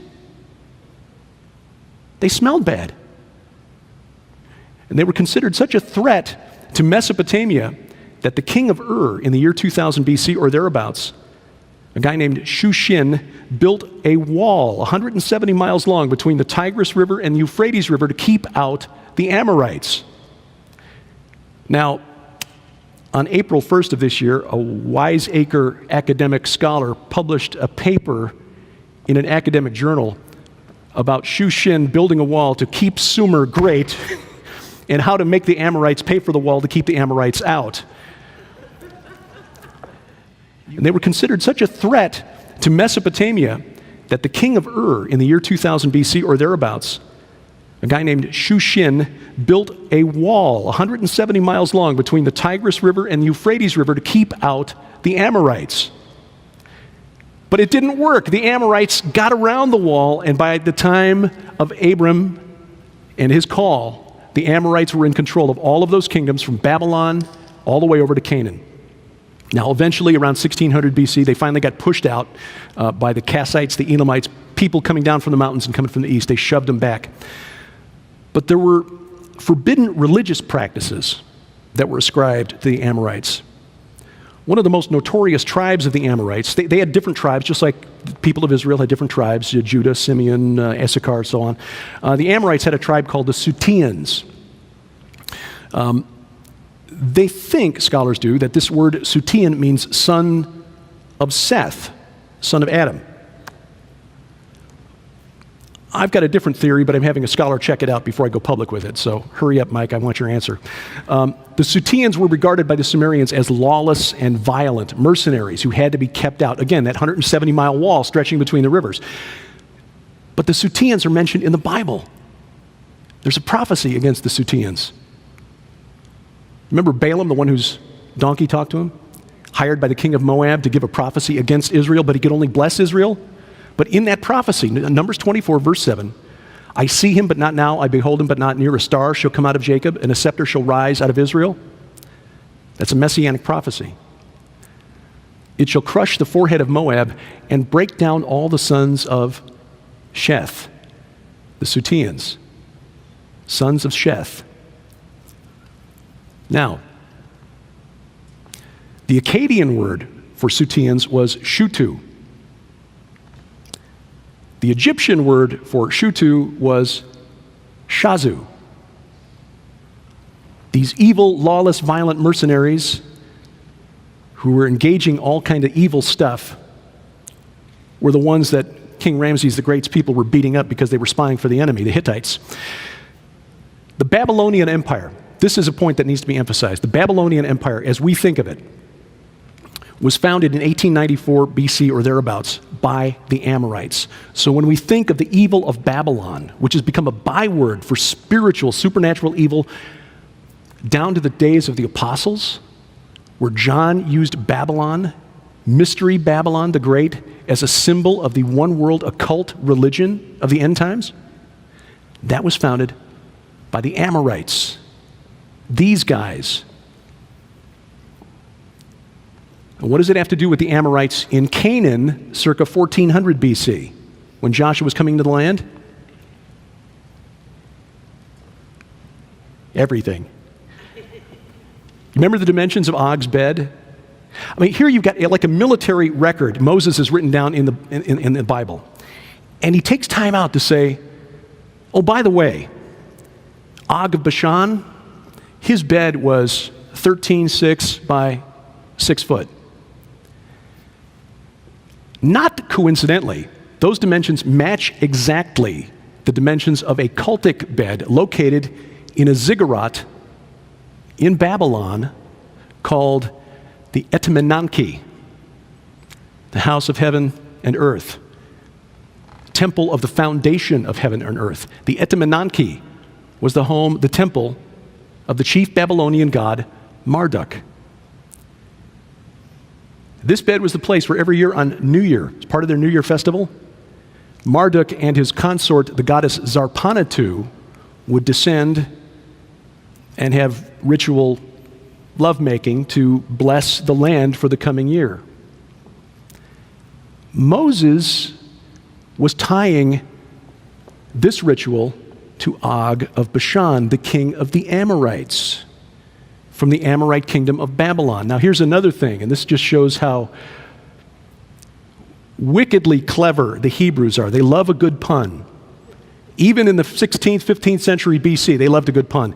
The Sumerian name for Amorite, as I mentioned before, is Mar-Tu. Okay? The Sumerian name for Marduk, the god of the Amorites, is Amar-Utu. It's a pun.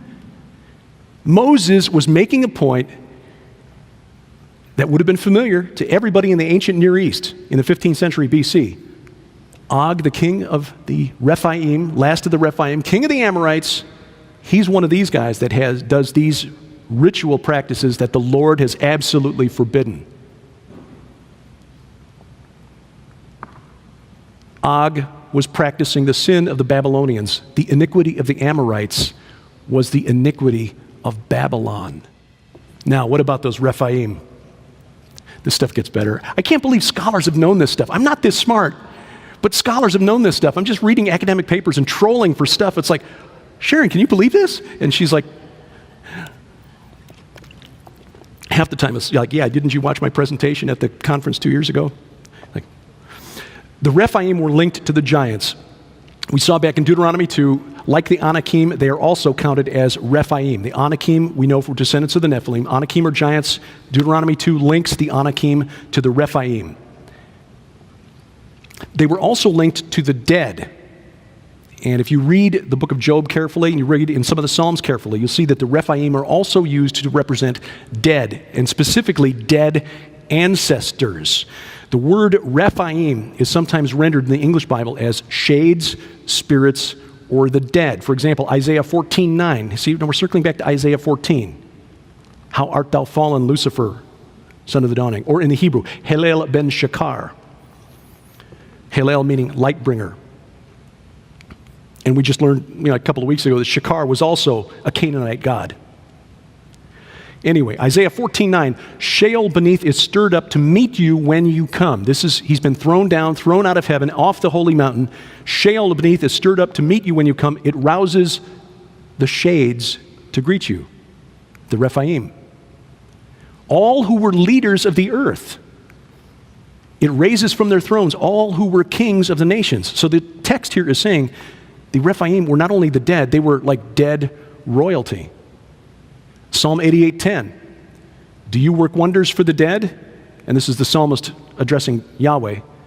Do the departed, do the Rephaim rise up to greet you?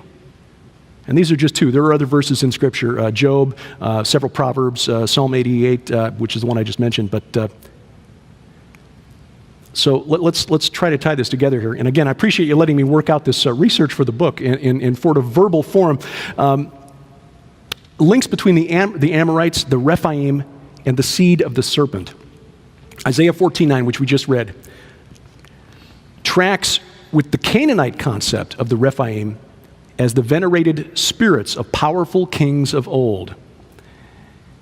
The Canaanites had a god that was called Raphaim. Rephaim, Raphaim, the king of eternity, who, according to the Canaanites, sits enthroned at Ashtaroth, judges at Edrei. The capital cities of the kingdom of Og of Bashan were Ashtaroth and Edrei. So there's a parallel in the Bible between Og of Bashan and this Canaanite god Raphaim, king of eternity. In a sense, what the Canaanites are saying is in their worldview, their cosmology, Bashan, Og's kingdom, Ashtaroth and Edrei, that's the gateway to the netherworld, the gates of hell. And if you'll notice on that map, Bashan is right under Mount Hermon, the holy mountain of El, where the Watchers came down and began the whole mess with the Nephilim. And here's another interesting point. In Ugaritic, scholars have figured out that Bashan would have been pronounced Bathan. They vocalized the same consonant in a different way. Instead of it was. And in Ugaritic, Bathan means serpent. Og's kingdom, Bathan, was the place of the serpent. So the Amorites, the people who descended from Canaan, son of Ham, who you remember Noah cursed, known to the Akkadians, to the Sumerians, to basically all of the ancient Near East as evil, warlike people, spread across Mesopotamia just about the time of Abraham, Isaac, and Jacob, controlled all of the Fertile Crescent during their lifetimes. They founded the kingdom of Babylon, which was so spiritually opposed to Yahweh, God, that it became the symbol for the Antichrist's church in John's prophecy, or actually the prophecy that was given to him by Jesus Christ. And the Amorites, when God called Moses to lead his people out of Egypt and to the Promised Land, who was waiting for them in the Promised Land? The Amorites. These people who venerated their dead ancestors.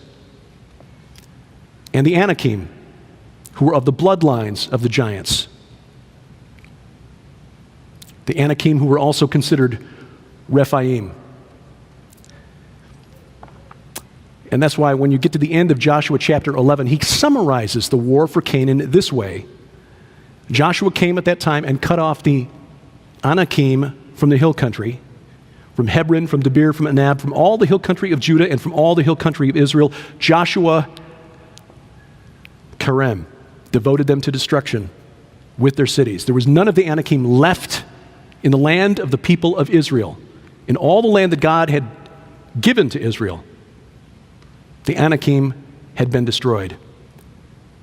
But in verse 22, one postscript, only in Gaza, Gath, and in Ashdod did some remain. Why is that important? Because Gath was the city from which Goliath came 400 years later in the time of King David. Now, here's the kicker, and this is why I titled this talk, Yahweh versus the Titans. One of the other tribes of the Amorites, and one of the most important, was called the Ditanu. Sometimes spelled the Tidanu or Tidnu. Name probably comes from the Akkadian word that means bull or bison, denotes strength and manliness and toughness and stuff like that. They were also a tribe that lived in the western part of Mesopotamia, going back to ancient times, which is basically where all of the Amorites came from, western Mesopotamia, Syria, basically the area that's being fought for by the Islamic State today. They were the ancestors of the kings of Babylon. It wasn't just the Amorites, it was this particular tribe of Amorites, the Ditanu, were the kings, or the ancestors of the kings of Babylon. In fact, a couple of descendants of Hammurabi had Ditanu in the name. Ami Ditanu, which means head man of Ditanu. Samsu Ditanu, son of Ditanu, meaning son. The old Assyrian Empire, the Assyrians claimed them as their ancestors. In fact, there's a king, Ditanu, going all the way back to 2400 BC in Assyria. These were legendary, ancient kings who were remembered for more than 1,000 years by their descendants, but also remembered by the kings of Ugarit. Ugarit was a city-state on the Canaan coast, Phoenicia. It is a place that has helped us understand the Bible much better than we could in the past because their language is very similar to Hebrew's. Scholars have been digging these tablets out and translating them for years and comparing them to Hebrew, which has helped us get a better understanding of the Hebrew. 30 years ago, scholars dug up a tablet at Ugarit and discovered when it was translated that this tablet was actually a liturgy. It was a ritual for crowning a new king. So a new king takes the throne at Ugarit, this Canaanite city-state where Baal was the king of the gods, El was their chief god. As part of this ritual, the dead ancient kings were summoned to give their blessing to the new king. And here's a translation of this ritual. You are summoned, O Rephaim of the earth. You are invoked, O council of the Didanu. Ulkun, the Raphi, is summoned. That's the name of one of these old kings. I can't even pronounce these because there's no vowels, but I'll skip. The Rephaim of old are summoned. You are summoned, O Rephaim of the earth. You are invoked, O council of the Ditanu. And then the new king is told to approach the throne of his lord and fathers. Well, because they're dead, it's in the earth. So the liturgy continues. To the place of your Lord, to his throne, to the place of your Lord, descend to the earth. Descend to the earth. Lower yourself to the dust. Now, let's go back to Genesis 3, verse 14. The Lord God said to the Nakash, to the serpent, because you have done this, cursed are you above all livestock and above all beasts of the field. On your belly you shall go, and dust you shall eat all the days of your life. And in Isaiah 65:25, which is a prophecy of what life will be like when that new Jerusalem is established, and God reestablishes his holy mountain, reconstituted divine council with humanity as part of it again. The wolf and the lamb shall graze together.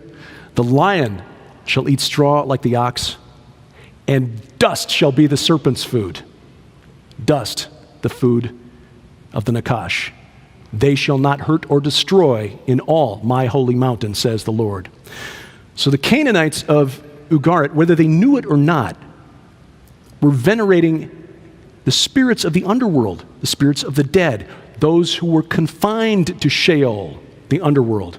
And this council of Ditanu, this council of the dead, was an inversion, or really a perversion, of God's divine council on his holy mountain.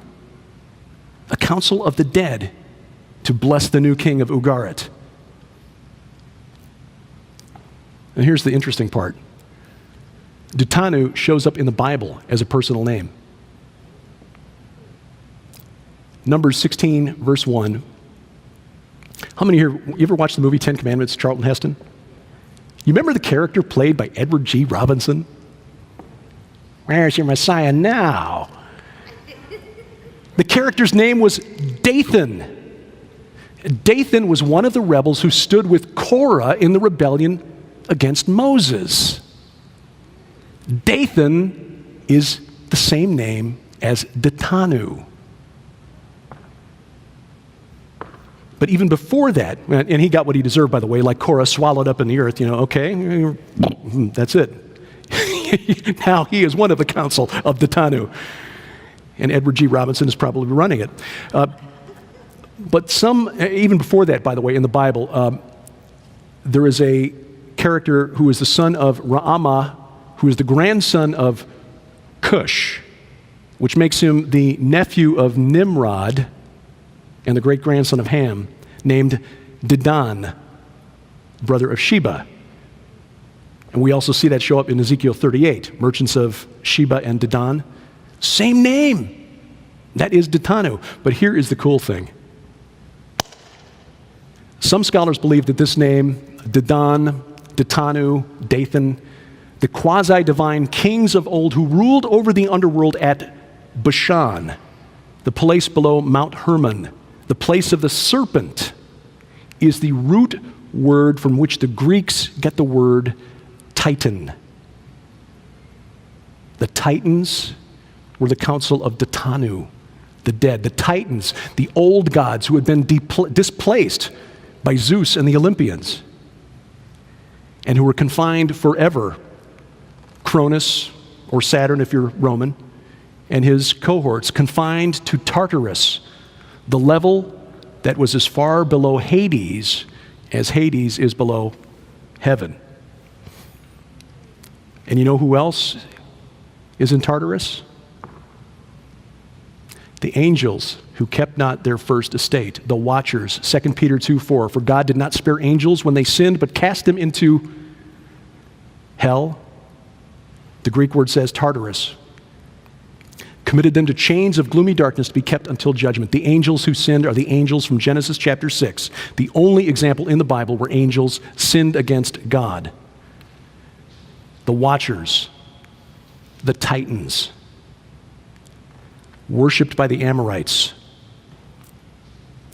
The sin of the Amorites, the iniquity of the Amorites, venerating the gods who rebelled against God Most High.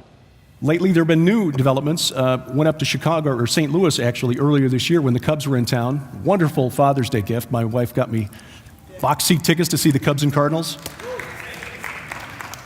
Our daughter still lives in St. Louis, and I'm looking at my watch, as dads do when you're trying to get a kid to, hurry it up. Game's at 7 o'clock. I know what traffic is like around Bush. It's 6:15. We better start moving if we're going to make the game. I said, don't worry, Dad. We've got Uber. You know about Uber?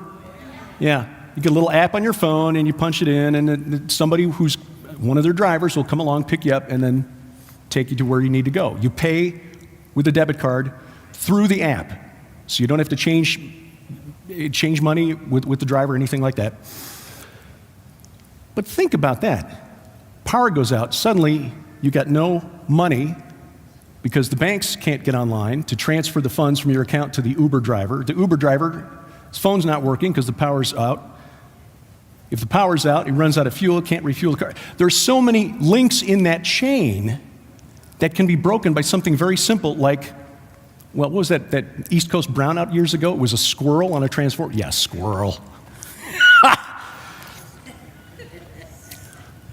Assuming that that's true, one simple link in that chain, and suddenly you're stuck and you can't get because you were depending on other people to maintain services and utilities to get you from where you were to where you wanted to go.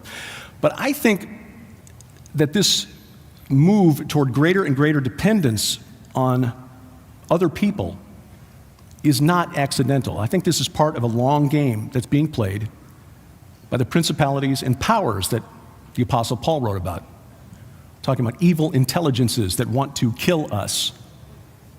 Not physically, because we all know we're going to die, but I'm talking second death, lake of fire, kill us. Cities are counter to God's original plan. That was not how he intended us to live. And so, if you'll indulge me, we're going to take a little history lesson here. This is part of the research I've been doing for a forthcoming book called The Great Inception. I've been reading a lot about the ancient Near East, the plains of Shinar, Sumer, the biblical lands before Abraham even. Go back to 6500 BC, and I'm using the timeline, by the way, that the scholars and the archaeologists use. And we can argue about whether this is correct or not later. I'm just using the dates that they use just for convenience sake. There was a culture, prehistoric, called the Ubaid culture. And according to the experts, this was the dominant culture in the ancient Near East, talking about what is today Iraq, Kuwait, Syria, from about 6500 BC until about 3800 BC. Now, amongst that culture, there was a city that was remembered in Sumer, ancient Sumer, as the very first city ever built, a city called Eridu. Interestingly, the Bible remembers a city that was the very first city ever built. Do you recall who it was built by? Well, Nimrod's a good answer, but not quite correct. It was Cain. According to Genesis 4, Cain went away from the presence of the Lord and settled in the land of Nod, which means land of wandering, east of Eden. Cain knew his wife. She conceived and bore Enoch, not the Enoch of the book of Enoch, a different one. When he built the city, he called the name of the city after the name of his son, Enoch. And to Enoch was born Irad. Now, an archaeologist named David Roll suggests, and there are other scholars who agree with him on this, that Genesis 4, these are verses 16 through 18, might have been altered at some point, a scribal insertion or something, because Irad is very similar etymologically to the name of this first Sumerian city, Eridu. So it was possible that the city, built by Cain, could have been built by his son Enoch, who actually took on the name of Cain's grandson, Irad. The point is that scholars agree that this Ubaid culture spread out from that city. It was in southeast Iraq, on what was then the shore of the Persian Gulf. Now, Persian Gulf was moved about 150 miles further due to silt over the last 9,000, 8,000 years. But as this culture spread throughout what is now Iraq, western Iran, southeast Turkey, northern Syria, basically the Fertile Crescent between the Tigris and Euphrates rivers, as this culture spread out, scholars noticed, based on the artifacts left behind, the pottery, the style of housing, and so forth, that society became increasingly stratified. Because as they spread out, they built other cities. And every city had its own temple. And every temple had its own god. Each city had its own designated official god. But when these cities were built, and as people began living in these cities, they found that the haves began to have more, and the have-nots had less. And I believe this is part of the problem. I could do a whole hour just on the city of Eridu, which I find fascinating, but very simply, this temple, by the way, at Eridu, the city god of Eridu was a god called Enki, which is a compound word. En in Sumerian meant Lord, and Ki meant earth. Lord of the earth. Is that a title that sounds familiar at all? God of this world? Another piece of that puzzle, his temple sat over the Abzu, which were the underground aquifers, the underground waters that were necessary to life in Mesopotamia. It's pretty sandy there, it's pretty dry. And so the Tigris and the Euphrates are kind of important, like essential to life. That was where this god Enki lived, in the Abzu. The Abzu just happens to be the word from which we get the English word abyss. So Eridu, first city, built by Cain, god of the abyss. Coincidence? I think not. I'm not a coincidence theorist. Conspiracies, yeah, I'll buy those, but coincidences, no, not so much. I believe that over the last 1,000 years or so of this Ubaid period, leading up to the period, the time of Nimrod, which was called the Uruk period, ancient Sumer became more urbanized. Because as they became more urbanized, they developed a stratified culture. There were some people who didn't need to get involved in agriculture, food production. Because let's face it, if you're working all day in subsistence agriculture, trying to produce food for your family, you don't have time to try to rule over other people. You're a little busy. But all of these temples had granaries, and everyone was required to give a portion to the god for their city. And of course, then you needed people to supervise to make sure that everybody was giving their fair share and that it was redistributed to the population.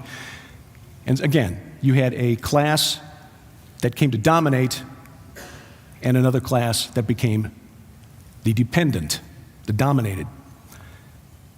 The rich got richer, the poor got poorer. And then, according to the Sumerian king list, the flood swept over. The Sumerians remember the flood. They've got legends about it. After the flood was something called the Uruk culture. U-R-U-K is the word. That's the name of the city. In the Bible, it's spelled E-R-E-C-H, Erech. That city made such an impact on world history that we still call that land by that name today, except we say it Iraq. That was the land of Nimrod. Nimrod's kingdom began at Uruk. And there is an event that they call the Uruk expansion, where this ancient city in Sumer went out and essentially conquered lands as far away as what is today's southern Turkey. Now, Uruk is, again, southeastern Iraq, not far from where Kuwait is today. And yet archaeologists have found evidence based on the pottery shards they left behind that they were conquering cities 500 miles away.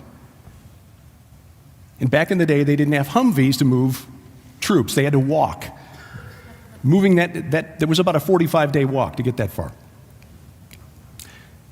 This is where things moved up another level. It wasn't just you had the local priests ruling it over everybody else. You had one ruler who wanted to make his city the dominant city over the entire world. You went from having a stratified social structure, haves, have-nots, to emperor over the haves and have-nots, and that was Nimrod, the builder of the Tower of Babel, which, by the way, in the forthcoming book, I'll explain why I believe that it was at Eridu, not at Babylon.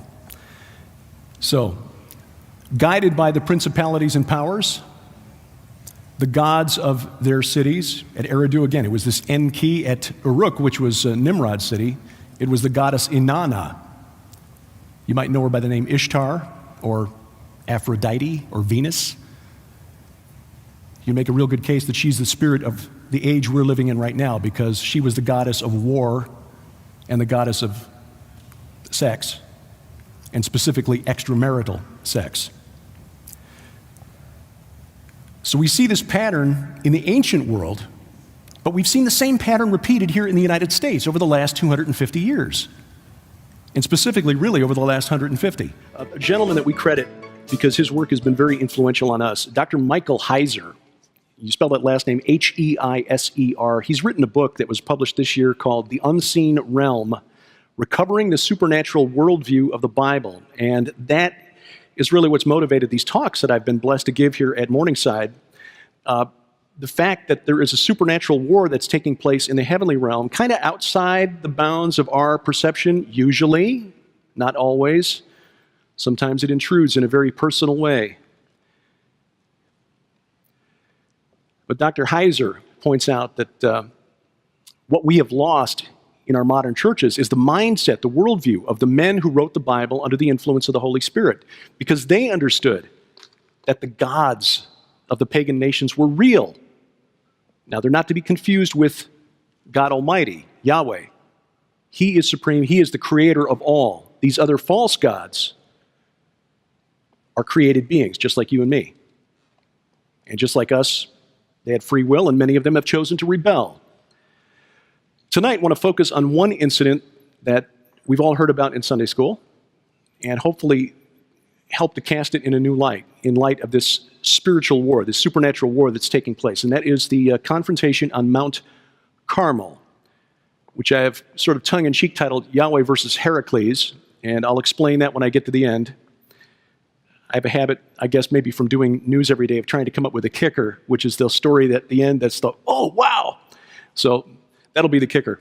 Baal, or Baal for you scholars, was a big thorn in the side of the Israelites for thousands of years. From before the time they entered the Holy Land until the time of Jesus. Jesus was still being confronted when the Pharisees said, "You cast out demons by the power of Beelzebul, Baal the prince." The confrontation at the Red Sea, where Moses led the Israelites across the Red Sea with the power of Yahweh, the power of God, of course, was more than just being delivered from the Egyptians. It was a deliverance from the hand of Baal. Because what we didn't know, or at least I didn't know until a few months ago, even though I knew some history of Egypt, there was a period of time when Egypt was ruled by what they called Asiatics, Semitic-speaking people called the Hyksos, which is a Greek transliteration of Egyptian word that means rulers of foreign lands. The Hyksos came down from Canaan around 1750 BC, give or take, ruled Egypt for a couple hundred years, right during the time when the Israelites were there in Egypt. And these Hyksos were Baal worshippers. In fact, they equated Baal with the Egyptian god Set. To them, it was one and the same. And even after the Hyksos got kicked out of Egypt by the Egyptians, and the Egyptians took over again, they continued to worship Baal. Ramses the Great, you might know him as Yul Brynner, he was a Baal worshiper. He set up a stela, a monument to Set, but depicted in the same kind of iconography as Baal in Canaan, celebrating 400 years of Set ruling over northern Egypt. So anyway, the reason the Red Sea crossing was significant, and God made sure it was significant, because he told Moses and the Israelites to turn around. They were fleeing Egypt, trying to make the shortest path out of the country, and God said, turn back and camp here on the shore of the Red Sea, facing a place called Baal Zephon. Now picture being the last guy in the column. Moses said, what? The dust from the chariots on the horizon, the Egyptians are coming. Turn around, camp here, face Baal Zephon. What was Baal Zephon? Scholars don't really know. It's on the shore of the Red Sea. But the name is a clue. Zephon was the name of the mountain in northern Syria. It's actually across the border into Turkey today, right on the Mediterranean coast. About a 5,000-foot tall mountain, Mount Zephon, was known in the ancient world, everybody knew this, as the place where Baal's palace was located. That was his holy mountain. And so God, 500 miles south, says to Moses, camp here across this place that's sacred to Baal, and this is where you're going to cross the Red Sea. Why is that significant? Baal was the god who supposedly defeated the chaos god of the ocean, a god the Canaanites called Yam. He also defeated Yam's assistant sea monster, Lotan. Lotan is known in the Bible as Leviathan. The Canaanites believed that Lotan had 7 heads, by the way, just like the Sumerian chaos dragon, Tiamat. Monster, 7 heads, sound prophetic, Book of Revelation, monster, 7 heads, 10 crowns. We won't go there tonight, but just keep that in mind. But this is another example of the psyops that the enemy has waged against us for all of humanity. Takes something that God has done and attributes it to these small g supernatural entities that presented themselves as gods to the other nations. So the Red Sea crossing, not just an object lesson in trusting God, although it is that, this was a supernatural smackdown demonstrating that Yahweh had the power over Baal's home turf. Baal's the patron god of the sailors. He's the god who mastered the sea. Watch this, Baal worshipers. And when they follow the Israelites into the seabed, boom. End of story. Now, Baal, of course, didn't just give up after that defeat, that little setback. They're playing a long game to try to destroy us. They want to kill you, these false gods. Of course, there was the golden calf incident at the foot of Mount Sinai. They hadn't even left Egypt yet. And already they're worshiping a false god shaped like a calf. Guess which god in the Canaanite pantheon was usually represented by a bull or a calf? Baal. Once they get into the Holy Land, Deborah, the prophetess, about 140 years later, led Israel to victory over a king named Jabin of Hazor. Hazor was a Canaanite city in the northern part of Israel, most powerful Canaanite city-state in the land during the period of the Judges. This is why I love archaeology. Archaeologists have discovered inscriptions in Assyria and in Babylon naming this king, Jabin. It was spelled differently because they spoke a different language. It was Ibni Adu, which is Akkadian, meaning Jabin Hadad. Hadad was the name of the Syrian storm god that they called Baal. Apparently, Jabin was an honor, like a hereditary title, like king or pharaoh. The Jabins of Hazor, because some of these inscriptions that they found go back a couple hundred years before this battle. The Jabins were like I said, like a title, and they were Baal worshipers.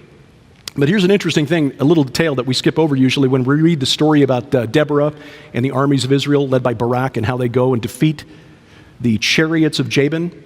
Judges 5, verse 20, from heaven the stars fought. From their courses they fought against Sisera. Now that doesn't mean the heavens aligned in a certain way. In Old Testament language, the stars represent angels. You see this in the book of Job, where the angels, the sons of God, the B'nai Elohim, are called stars. The stars fought. There was a spiritual battle taking place there by the river Kishon in the plain of Megiddo. The torrent Kishon swept them away. The ancient torrent, the torrent Kishon. That's Judges 5:21. But as would happen when the Israelites got fat and happy after 40 years of rest, the Midianites and the Amalekites come back and make them miserable again. And then rises Gideon. Gideon's father worshipped Baal. He had to destroy his father's altar, after which Gideon was nicknamed Jerubbaal, which means let Baal contend with him. Because the men wanted to have Gideon's father brought out so they could kill him for destroying Baal's altar. And Gideon's father said, let Baal contend with him. He destroyed Baal's altar, let Baal deal with him. But as soon as Gideon died, Israel again turned back to the Baals and according to Scripture, made Baal Berith their god, Lord of the covenant. Now Gideon, he had some issues. He had 70 sons and wasn't a very good dad, apparently. He refused the offer of kingship. The Israelites wanted to make him the king because he was so successful, just the 300 men and took out all of the Midianites.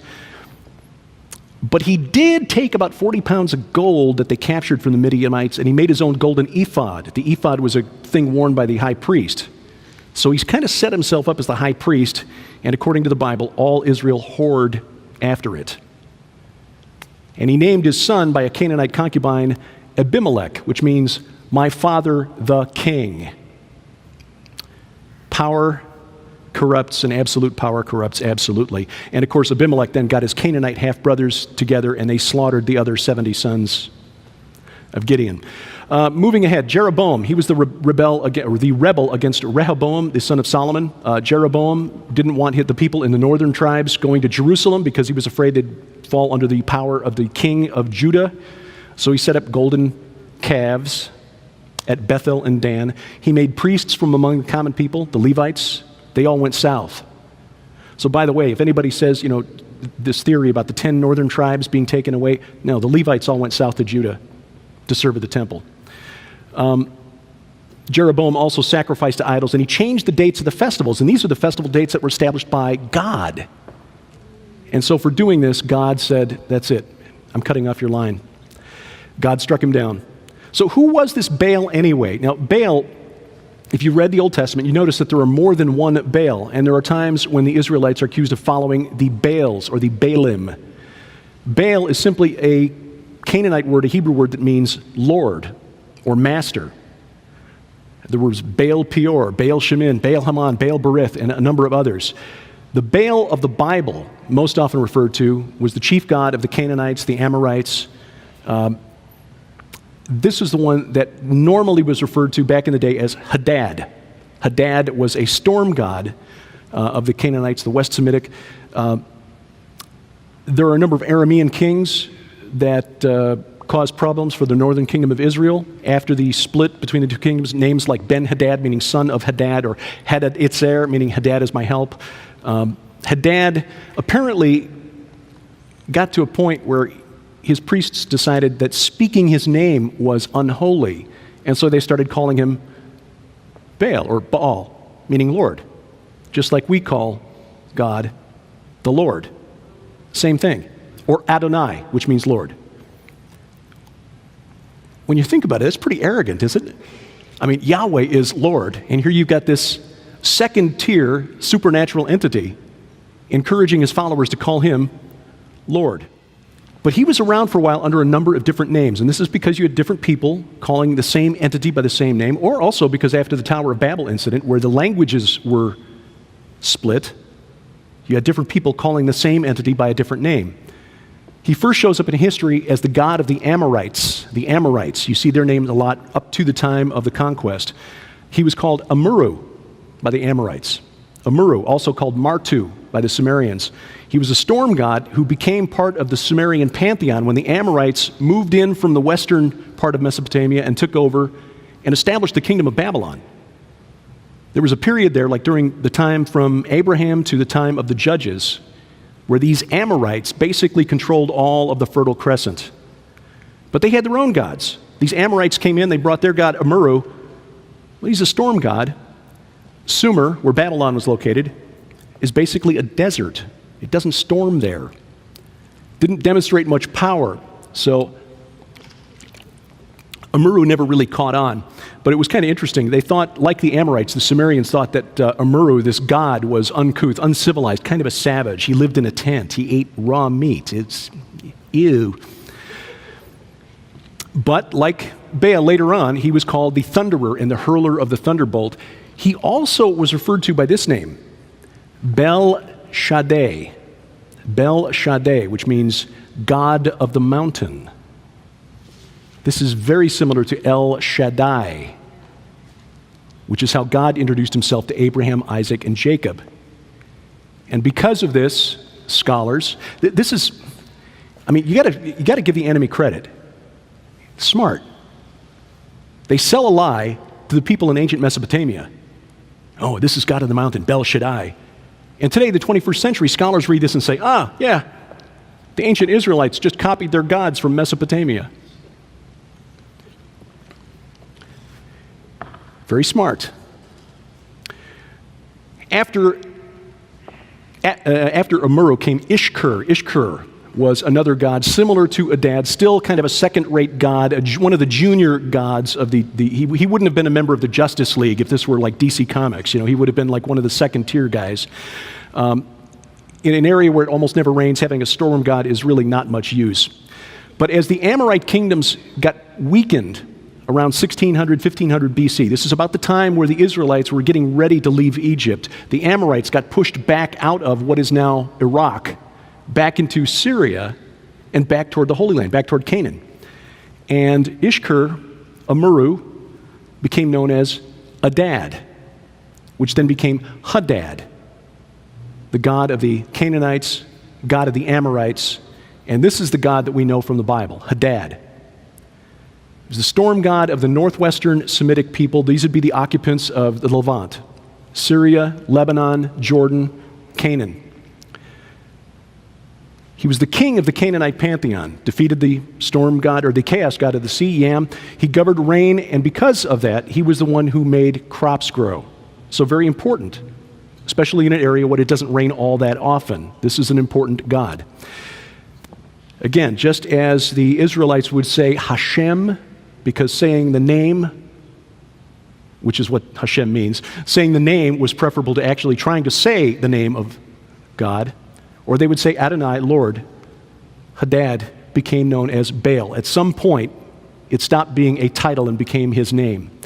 Now, the absence, and this is what he looked like, by the way, in most of his representations, usually depicted as a bearded god in a smiting pose. You see this in a lot of ancient gods. They like to be shown smiting. A mace in one hand, thunderbolts in the other. That is how Hadad was represented by the Canaanites. His holy mountain, as I said, Mount Zaphon, which is that mountain on the border between Syria and Turkey, right on the Mediterranean.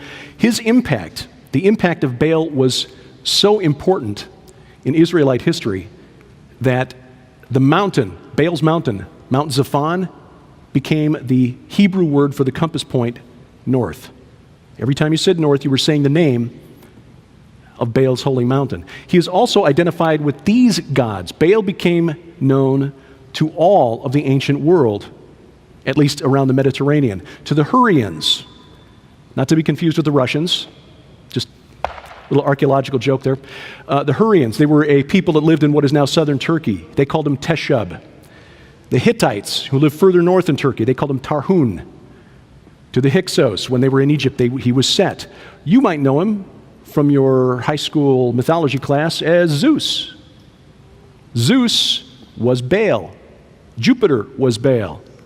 And as we get more into the AD period, 1st and 2nd century AD, and the Germanic tribes came into contact with the Roman Empire and the Greeks, he became known as Thor. All the same God. Now, which Baal did Elijah challenge? We had these other Baals, Baal Peor, Baal Berith, possibly Hadad. That would make sense because Hadad was so prominent in the ancient Near East, was worshipped all over the Levant. But scholars think it may have been the city god of the city of Tyre, which was a Phoenician city on the coast, the Mediterranean coast. Tyre, which led to the creation of the Phoenician trading empire. They sent out colonies all across the Mediterranean. Their city god was called Melkart. Melkart, which was Phoenician for god of the city. Melkart was elevated above Baal, Hadad, called the son of Hadad in their cosmology, during the reigns of the kings of Tyre who ruled during the period of David and Solomon. In fact, Abibaal, who reigned during David's time in office, and Hiram, who supplied the building material for the temple, these two men made Melkart the chief god of the city of Tyre. Apparently, they were tired of the priests of Baal kind of running things in their city, and so religion, politics, they haven't mixed ever. But Melkart, after being elevated to chief of the pantheon in the city of Tyre, became a very important god for the Phoenicians from about the 9th century, 10th century, 11th century BC, all the way through the 1st century AD, because again, when the Phoenicians spread out and started planting colonies, the worship of Melkart followed. Melkart, believed to be the son of Hadad, worship spread all across the Mediterranean. Carthage, a very prominent Phoenician city. They fought a long war against Rome and almost won. Hannibal, if you're familiar with that name, the great Carthaginian general, he was a Melkart worshiper. In fact, he went to war with Rome, reportedly, because of a dream vision he had of Melkart, showing that he was going to be the one to bring destruction to Italy. He did, but didn't win the war, sadly. Well, sadly for him anyway. Temples to Melkart were found as far away as Spain. So again, this was a god that was worshipped all over the Mediterranean world for 1,000 years, the time of David to the time of Jesus Christ. Now, the worship of Melkart was probably brought to Israel, the northern kingdom, by King Ahab. Ahab, as you may remember, married a woman named Jezebel, whose name is infamous to this day. Jezebel's father was a man named Ishbaal, or Ithbaal. Same thing, just different pronunciation. The Phoenicians said Ith, where the Israelites said Ish. It means same thing, son of Baal. Ithbaal was a priest of the goddess Astarte, who also had a long career. She was also known as Ishtar to the Babylonians. So Jezebel was really evangelistic in promoting the worship of Melkart, and that's why she promoted the priesthood and tried to kill all the prophets and priests of Yahweh. But it is possible that the worship of Melkart came to Israel even sooner than that. There is a report by a 2nd century Christian theologian named, I'm not going to pronounce this right, Tatian. He quotes Phoenician historians as saying that Hiram not only sent materials to Solomon to build the temple, he sent one of his daughters, one of those little marriage alliance things. And his daughter reportedly convinced Solomon to worship Astarte, the goddess of sex and war. So Ahab and Jezebel. Ahab was a rough guy. You had to be in those days to stay in power. He was the son of Omri. Omri was the king in the northern kingdom, killed his predecessor after 7 days in office. I guess he figured 7 days was long enough to figure out the guy wasn't any good at the job. Ahab ruled Israel from 885 BC to 850 BC, and we know that Ahab was a historical king. He's attested in Assyrian records. The Assyrian king Shalmaneser III lists Ahab as one of his enemies. Ahab was part of a coalition of city-states and nations from basically the Levant that tried to keep the Assyrians out. They won that battle, but it was just temporary. Jezebel, like I said, pushed the religion of the Phoenicians, the worship of Melkart, the worship of Astarte, and Ahab, as you can read between the lines of reading 1 Kings, wasn't one who said no to Jezebel. He built a temple to Baal, Melkart probably, in Samaria, made an Asherah. This, in effect, in the supernatural realm, was a military operation. They were trying to establish a beachhead inside territory that Yahweh had declared as his. Last night I talked about the conquest and how it was a holy war against people who were either from the bloodlines of the giants, the Anakim, or they were totally sold out under total dominion of gods that were absolutely opposed to Yahweh. This was Baal, the enemy, Melkart, whoever, whatever name they wanted to go by. This was the supernatural rebels trying to work their way back into God's holy land. So, the first we read of the prophet Elijah, and by the way, I should have given credit where credit was due right at the beginning of this talk. Sharon was the one who brought this up. My first talk here, I talked about the 7 mountains, because mountains have always been holy, and it seems like when you read the account in the Bible, mountains are always playing a key role at some point. Eden, which was the original holy mountain, of course, Mount Sinai, Babel, which is the artificial mountain, Baal's holy mountain, Mount Zaphon, Mount Hermon, where the watchers came down and began to take wives, and, she said, you missed one. Mount Carmel. That's why we're doing this talk tonight, because there's a lot of stuff here. Why did Elijah, when we first see him in 1 Kings 17, beginning with the first verse, as the Lord, the God of Israel lives, before whom I stand, there shall be neither dew nor rain these years, except by my word.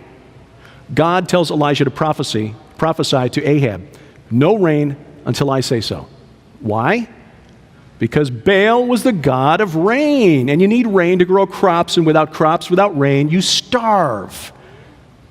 This is God not just getting Ahab's attention, this is God saying, you think Baal's the god of storms?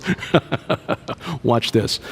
So the drought, we learn in the epistle of James 5:17, tells us that the drought lasted for 3.5 years. 3.5 years. We had a drought in Illinois a few years ago, 2011. September, the corn was only up here. We thought we were having it bad. Imagine 3 years, California. But 3.5 years, of course, is a prophetic time period. Revelation 11, the 2 witnesses will prophesy for 1,260 days clothed in sackcloth. You divide that by the 360-day year of the Bible, that's 3.5 years. And in Revelation 11:6, they have the power to shut the sky that no rain may fall during the days of their prophesying. The 2 witnesses, it's a pretty good bet one of them is Elijah. So why this challenge on Mount Carmel? Mount Carmel, located on the coast, it was a holy mountain from ancient days. The name Carmel basically means vineyard of El, or vineyard of God. If it is vineyard of El, that refers to the chief god of the Canaanite pantheon. Sacred since the time of Thutmose III, who was an Egyptian pharaoh who came up into Canaan about the time of the Exodus. In fact, Thutmose may be the pharaoh of the Exodus. We don't know for sure, but it's possible.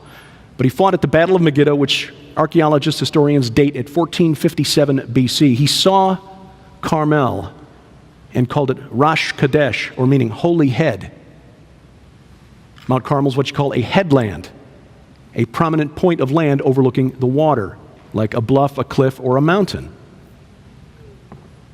We know from the Greeks, that there was a deity that was worshipped on Mount Carmel. It was a holy mountain. God of the Carmel. A Greek geographer in the 4th century BC called it the holy mountain of Zeus. Specifically, Zeus Heliopolitanus. Zeus Heliopolitanus, Heliopolis, or City of the Sun, was a town in what is Lebanon today, in the Bekaa Valley. You might have heard of the remains of a huge temple there with these huge blocks of stone called Baalbek. That was Heliopolis.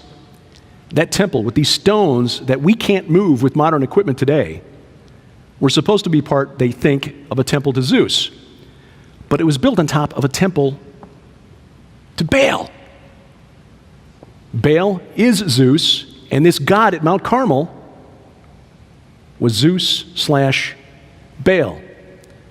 Tacitus, a Roman historian, late 1st century, early 2nd century, wrote that the god was worshipped there in his day, except the god was called Carmelus.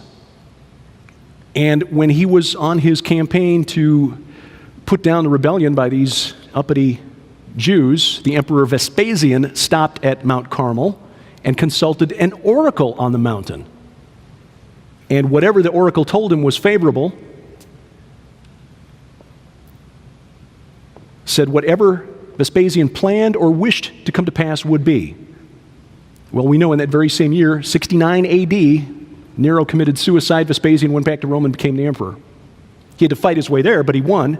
He left behind his son Titus, and Titus is the one who just knocked down the walls of Jerusalem and destroyed the temple. But perhaps most significant is that Mount Carmel, back in the day, was essentially the southern border of Phoenicia. They considered it the southern border of the land of the Canaanites, the Baal worshippers. Of course, the northern border was Mount Zaphon, a holy mountain in the north, holy mountain in the south, and then, of course, Mount Hermon on the southeast side, which there's so much stuff there we could do in a whole other hour just on Mount Hermon. Now, you know the story of the confrontation between Elijah and the prophets of Baal. Elijah convinces Ahab and Jezebel to bring the 400 priests of Baal, prophets of Baal, and 450 prophets of Asherah, who was actually the consort of El. This must have been a great show back in the day. I mean, no TV, no internet. Think about this. One guy going up against 850. We got to go see this. This is awesome. So Ahab sends all the people of Israel to Mount Carmel with all these prophets, 850 prophets. And Elijah addresses the people. How long will you go limping between two different opinions? If the Lord is God, follow him. But if Baal, follow him. And then Elijah says, even I only am left a prophet of Yahweh. And the God who answers by fire, he is God. And the people said, well spoken. So then Elijah tells the prophets of Baal, okay, 800 of you go first. Prepare the bull, prepare your sacrifice, then call on Baal to bring down. Should be no problem. He's God of the storms, right? So they did, took the bull, prepared it, put it on the altar, and called upon the name of Baal from morning until noon. Oh, Baal, answer us! But there was no voice and no one answered. And they limped around the altar, the scripture says, that they had made. And at noon, Elisha mocked them, saying, cry aloud, for he's a god. Maybe he's musing, or maybe he's relieving himself. Maybe he's on a journey. Maybe he's asleep and must be awakened. Kind of bookmark that. I'll talk about that in just a minute. And they cried aloud and cut themselves after their custom, with swords and lances until the blood gushed out upon them. And as midday passed, they raved on until the offering of the oblation, no voice. And this is so beautiful. 1 Kings 18:29. No one answered, no one paid attention. Then Elijah said to the people, come here. And he repaired the altar to Yahweh that had been torn down. Yahweh, God, had been worshipped on Mount Carmel at some point in the past. But the people of Israel, as we read in history, neglected him and followed after Baal. Not only did he prepare the bull, he had 4 jars of water filled. Said, pour that on top. Pour it on the wood. Now do it again. And do it a third time. And then Elijah said, O Lord God of Abraham, Isaac, and Jacob, Isaac and Israel, let it be known this day that you are God in Israel, and that I am your servant, and that I have done all these things at your word. Answer me, O Lord, answer me, that this people may know that you, O Lord, are God, and that you have turned their hearts back. Now think about this. No rain 3.5 years, not a cloud in the sky, as we learn later. And from heaven, it says fire, but I suspect Hadad, lightning bolts. I think Yahweh was showing, I think it was lightning from the sky. Boom! And when the people saw it, they fell on their faces and said, the Lord, He is God. Yahweh, He is God. And Elijah said to them, seize the prophets of Baal, let not one of them escape. And they were taken down to the river Kishon, where 400 years earlier, Deborah and Barak and the armies of Israel had defeated the king of Hazor in the river Kishon. Kishon washed the chariots of Jabin away, washed away the prophets of Baal and Asherah. Now, a few observations about this. Elijah's comment that Baal might be asleep is another reason scholars think that this Baal might actually have been Melkart. Melkart was one of a category of gods from the ancient Near East called the dying and rising god. Died every fall when the vegetation turns brown, leaves fall from the trees. Oh, woe is us. You remember Ezekiel talking about the women weeping in the tabernacle for Tammuz? He was another one. But then every spring, the god awakens again. Hey, he's not dead anymore. Osiris, Tammuz, Adonis, another god, the dying and rising god. Attis, Dionysus, all dying and rising gods. And skeptics like to put Jesus in this category. They say, well, it's clear that the Christians have just copied Jesus from these dying and rising gods. He died and he rose again on the third day.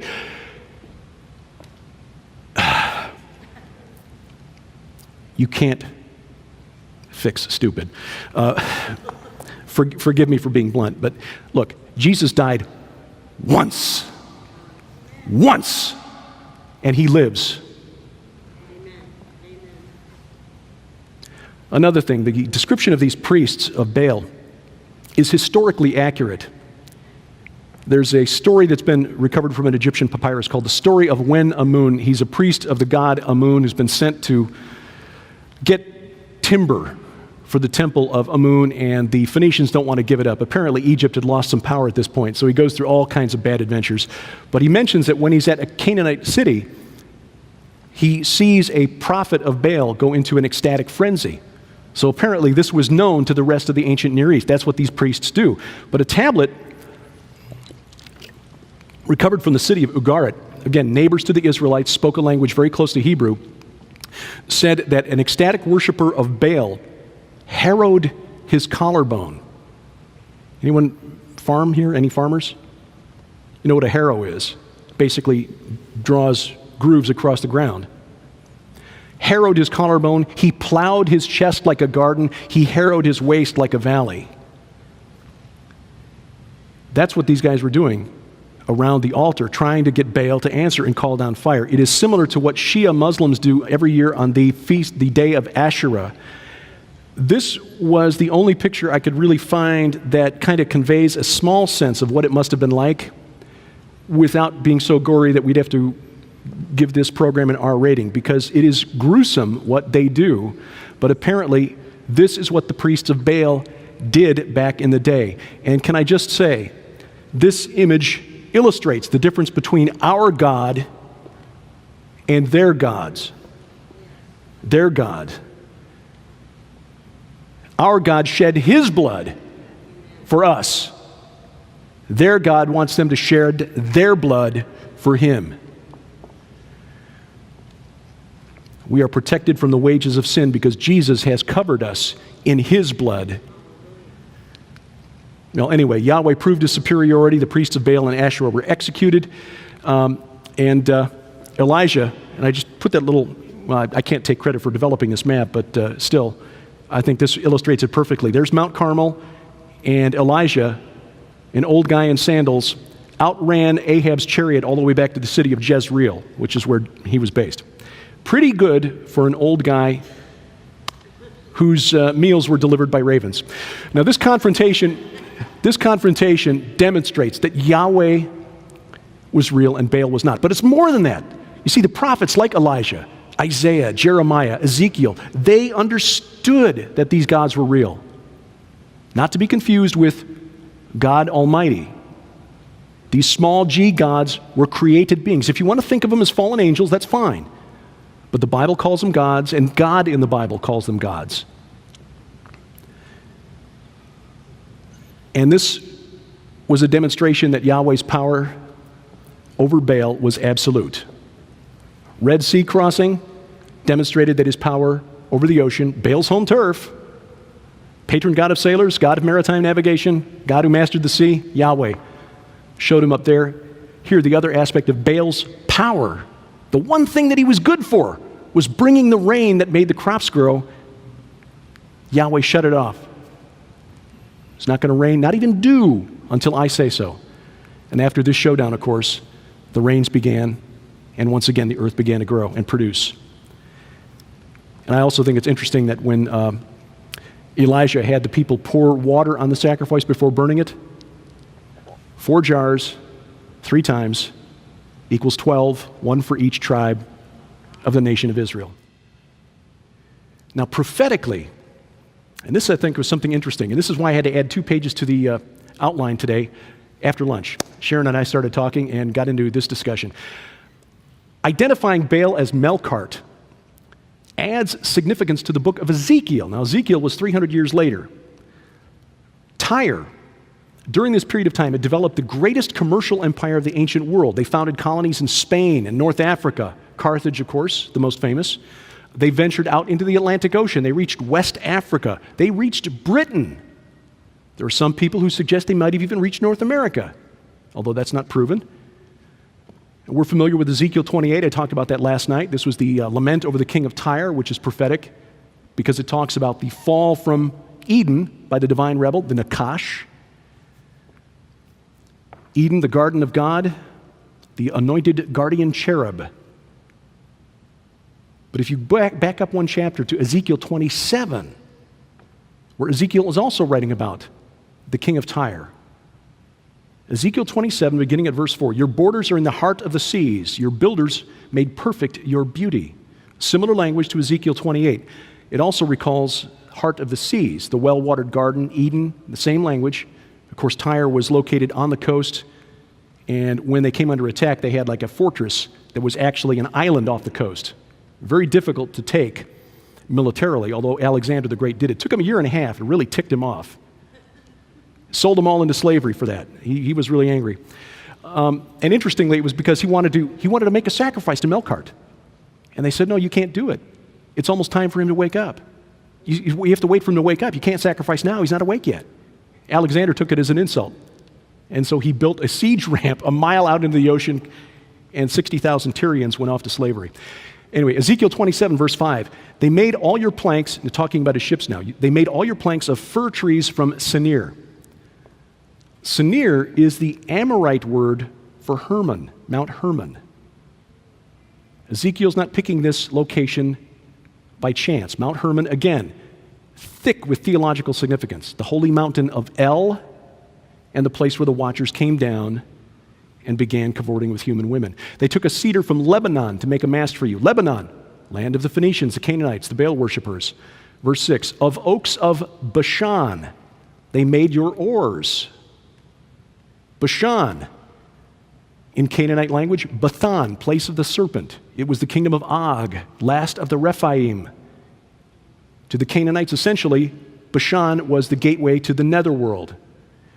Ezekiel is saying, Tyre, your ships are built with this stuff tied to these rebellious gods, and these gods who basically are essentially the dead. Ezekiel making it clear that material provided by places that were the domain of rebellious gods and the dead. And the crews of those ships were the descendants of the cursed Canaan, son of Ham, and his son Sidon. Sidon was the father of the Sidonians and the Tyrians. Verse 26 in Ezekiel 27, your rowers have brought you out into the high seas. The east wind has wrecked you in the heart of the seas. The east wind. Remember the direction to the entrance? Which compass direction was the entrance to Eden? Which compass direction the entrance to the temple in Jerusalem? It was east. The east wind has wrecked you in the heart of the seas. Your riches, your wares, your merchandise, your mariners and your pilots, your caulkers, your dealers in merchandise, all your men of war who are in you, with all your crew that is in your midst, sink into the heart of the seas on the day of your fall. At the sound of the cry of your pilots, the countryside shakes, and down from their ships come all who handle the oar. The mariners and all the pilots of the sea stand on the land and shout aloud over you and cry out bitterly. They cast dust on their heads and wallow in ashes. They make themselves bald for you. This is mourning. Wallow in ashes. Verse 32, in their wailing they raise a lamentation for you and lament over you. Who is like Tyre, the one destroyed in the midst of the seas? Now look at Revelation 18 and just see if you see any similarity here. Revelation 18, verse 1. After this I saw another angel coming down from heaven, having great authority, and the earth was made bright with his glory. And he called out with a mighty voice, fallen, fallen is Babylon the Great. She has become a dwelling place for demons, a haunt for every unclean spirit, a haunt for every unclean bird, a haunt for every unclean and detestable beast. When you skip down, verse 17, in a single hour all this wealth has been laid waste, and all shipmasters and seafaring men, sailors, and all whose trade is on the sea stood far off and cried out as they saw the smoke of her burning, what city was like the great city? What city is like Tyre? You see, Babylon, if you know your geography, wasn't much of a seafaring nation. It's more than 100 miles away from the ocean. Tyre is on the ocean. Tyre was a great seafaring state, founded the greatest commercial empire of its day. But the kings of Babylon, the kings of Assyria, and the Canaanites, the Phoenicians of the coast, all traced their ancestry back to the Amorites, to a clan called the Datanu. Datanu, which is the word from which the Greeks get the word Titans, the Watchers. And again, we see that the iniquity of the Amorites that God told Abraham about. Your descendants will come back in the fourth generation to this land, for the iniquity of the Amorites is not yet fulfilled. The iniquity of the Amorites, the Canaanites, the inhabitants of Tyre, the Babylonians, the Assyrians, it's all the iniquity of Babylon. I believe, and I could be way wrong on this, so I wouldn't die on this theological hill, but I think this is really interesting, and I think there may be something here. I believe that Ezekiel is equating Tyre with prophetic Babylon. Now, Tyre was destroyed by Alexander the Great in the 4th century BC. So the prophecy, the lament over the king of Tyre was fulfilled once. But we often see in Scripture an already but not yet fulfillment. And I think it's significant that not even back in the day before the delta region of Sumer, where the Tigris and Euphrates come together, kind of silted up and pushed the coastline back, Babylon was never an ocean-going commercial trading venture. Trade with Babylon went overland by camel. Trade from Tyre And it just struck me in reading Ezekiel 27 today that the lament by the sailors was very much like the lament that will go up in the end times when Babylon the Great falls. They practiced occult rituals that were condemned by God. I talked about this last night with the Canaanite kings of the city of Ugarit, where they literally called on the spirits of the Rephaim, the council of Ditanu. Ditanu, Dedan, a historical name attested in the Bible, to bless the king of Ugarit. I didn't mention last night, but it's kind of ironic that the tablet that they found for this ritual referred to a specific king. This was a ritual. This is like the program for the king's coronation for the king of Ugarit. He was the last king of Ugarit. The city was conquered, fell, and destroyed during this guy's reign. He didn't last very long. The Rephaim didn't help him much. Now we come to the kicker. Melkart was the Phoenician form of a demigod. He was remembered as the son of Hadad, so the son of a god. The name that this demigod was known to the Greeks was Heracles, who, of course, to us English speakers is Hercules. Believe it or not, the priests that Elijah encountered on Mount Carmel may well have been priests of Hercules. Hercules, a demigod. We know from later writers, there's a document that's part of a collection called the Pseudo-Clementine Observations. I'm forgetting the name of it off the top of my head, but they are supposed to have come from Clement of Rome. Clement of Rome, one of the early church fathers, a letter to Peter, in which he mentions that, oh yes, there's a tomb in the city of Tyre where Heracles, Melkart, is buried. They knew that he was dead. They worshipped him anyway, the Phoenicians. And yet, again, Psyops, by these fallen spirits that have rebelled against God, in 2,000 years, Hercules, Melkart, has gone from being one of the Nephilim, half human, half god abomination, to being a Disney cartoon. The Amorites, as I mentioned, dominated the ancient Near East, the Fertile Crescent, from the time of Abraham until the time of the sojourn.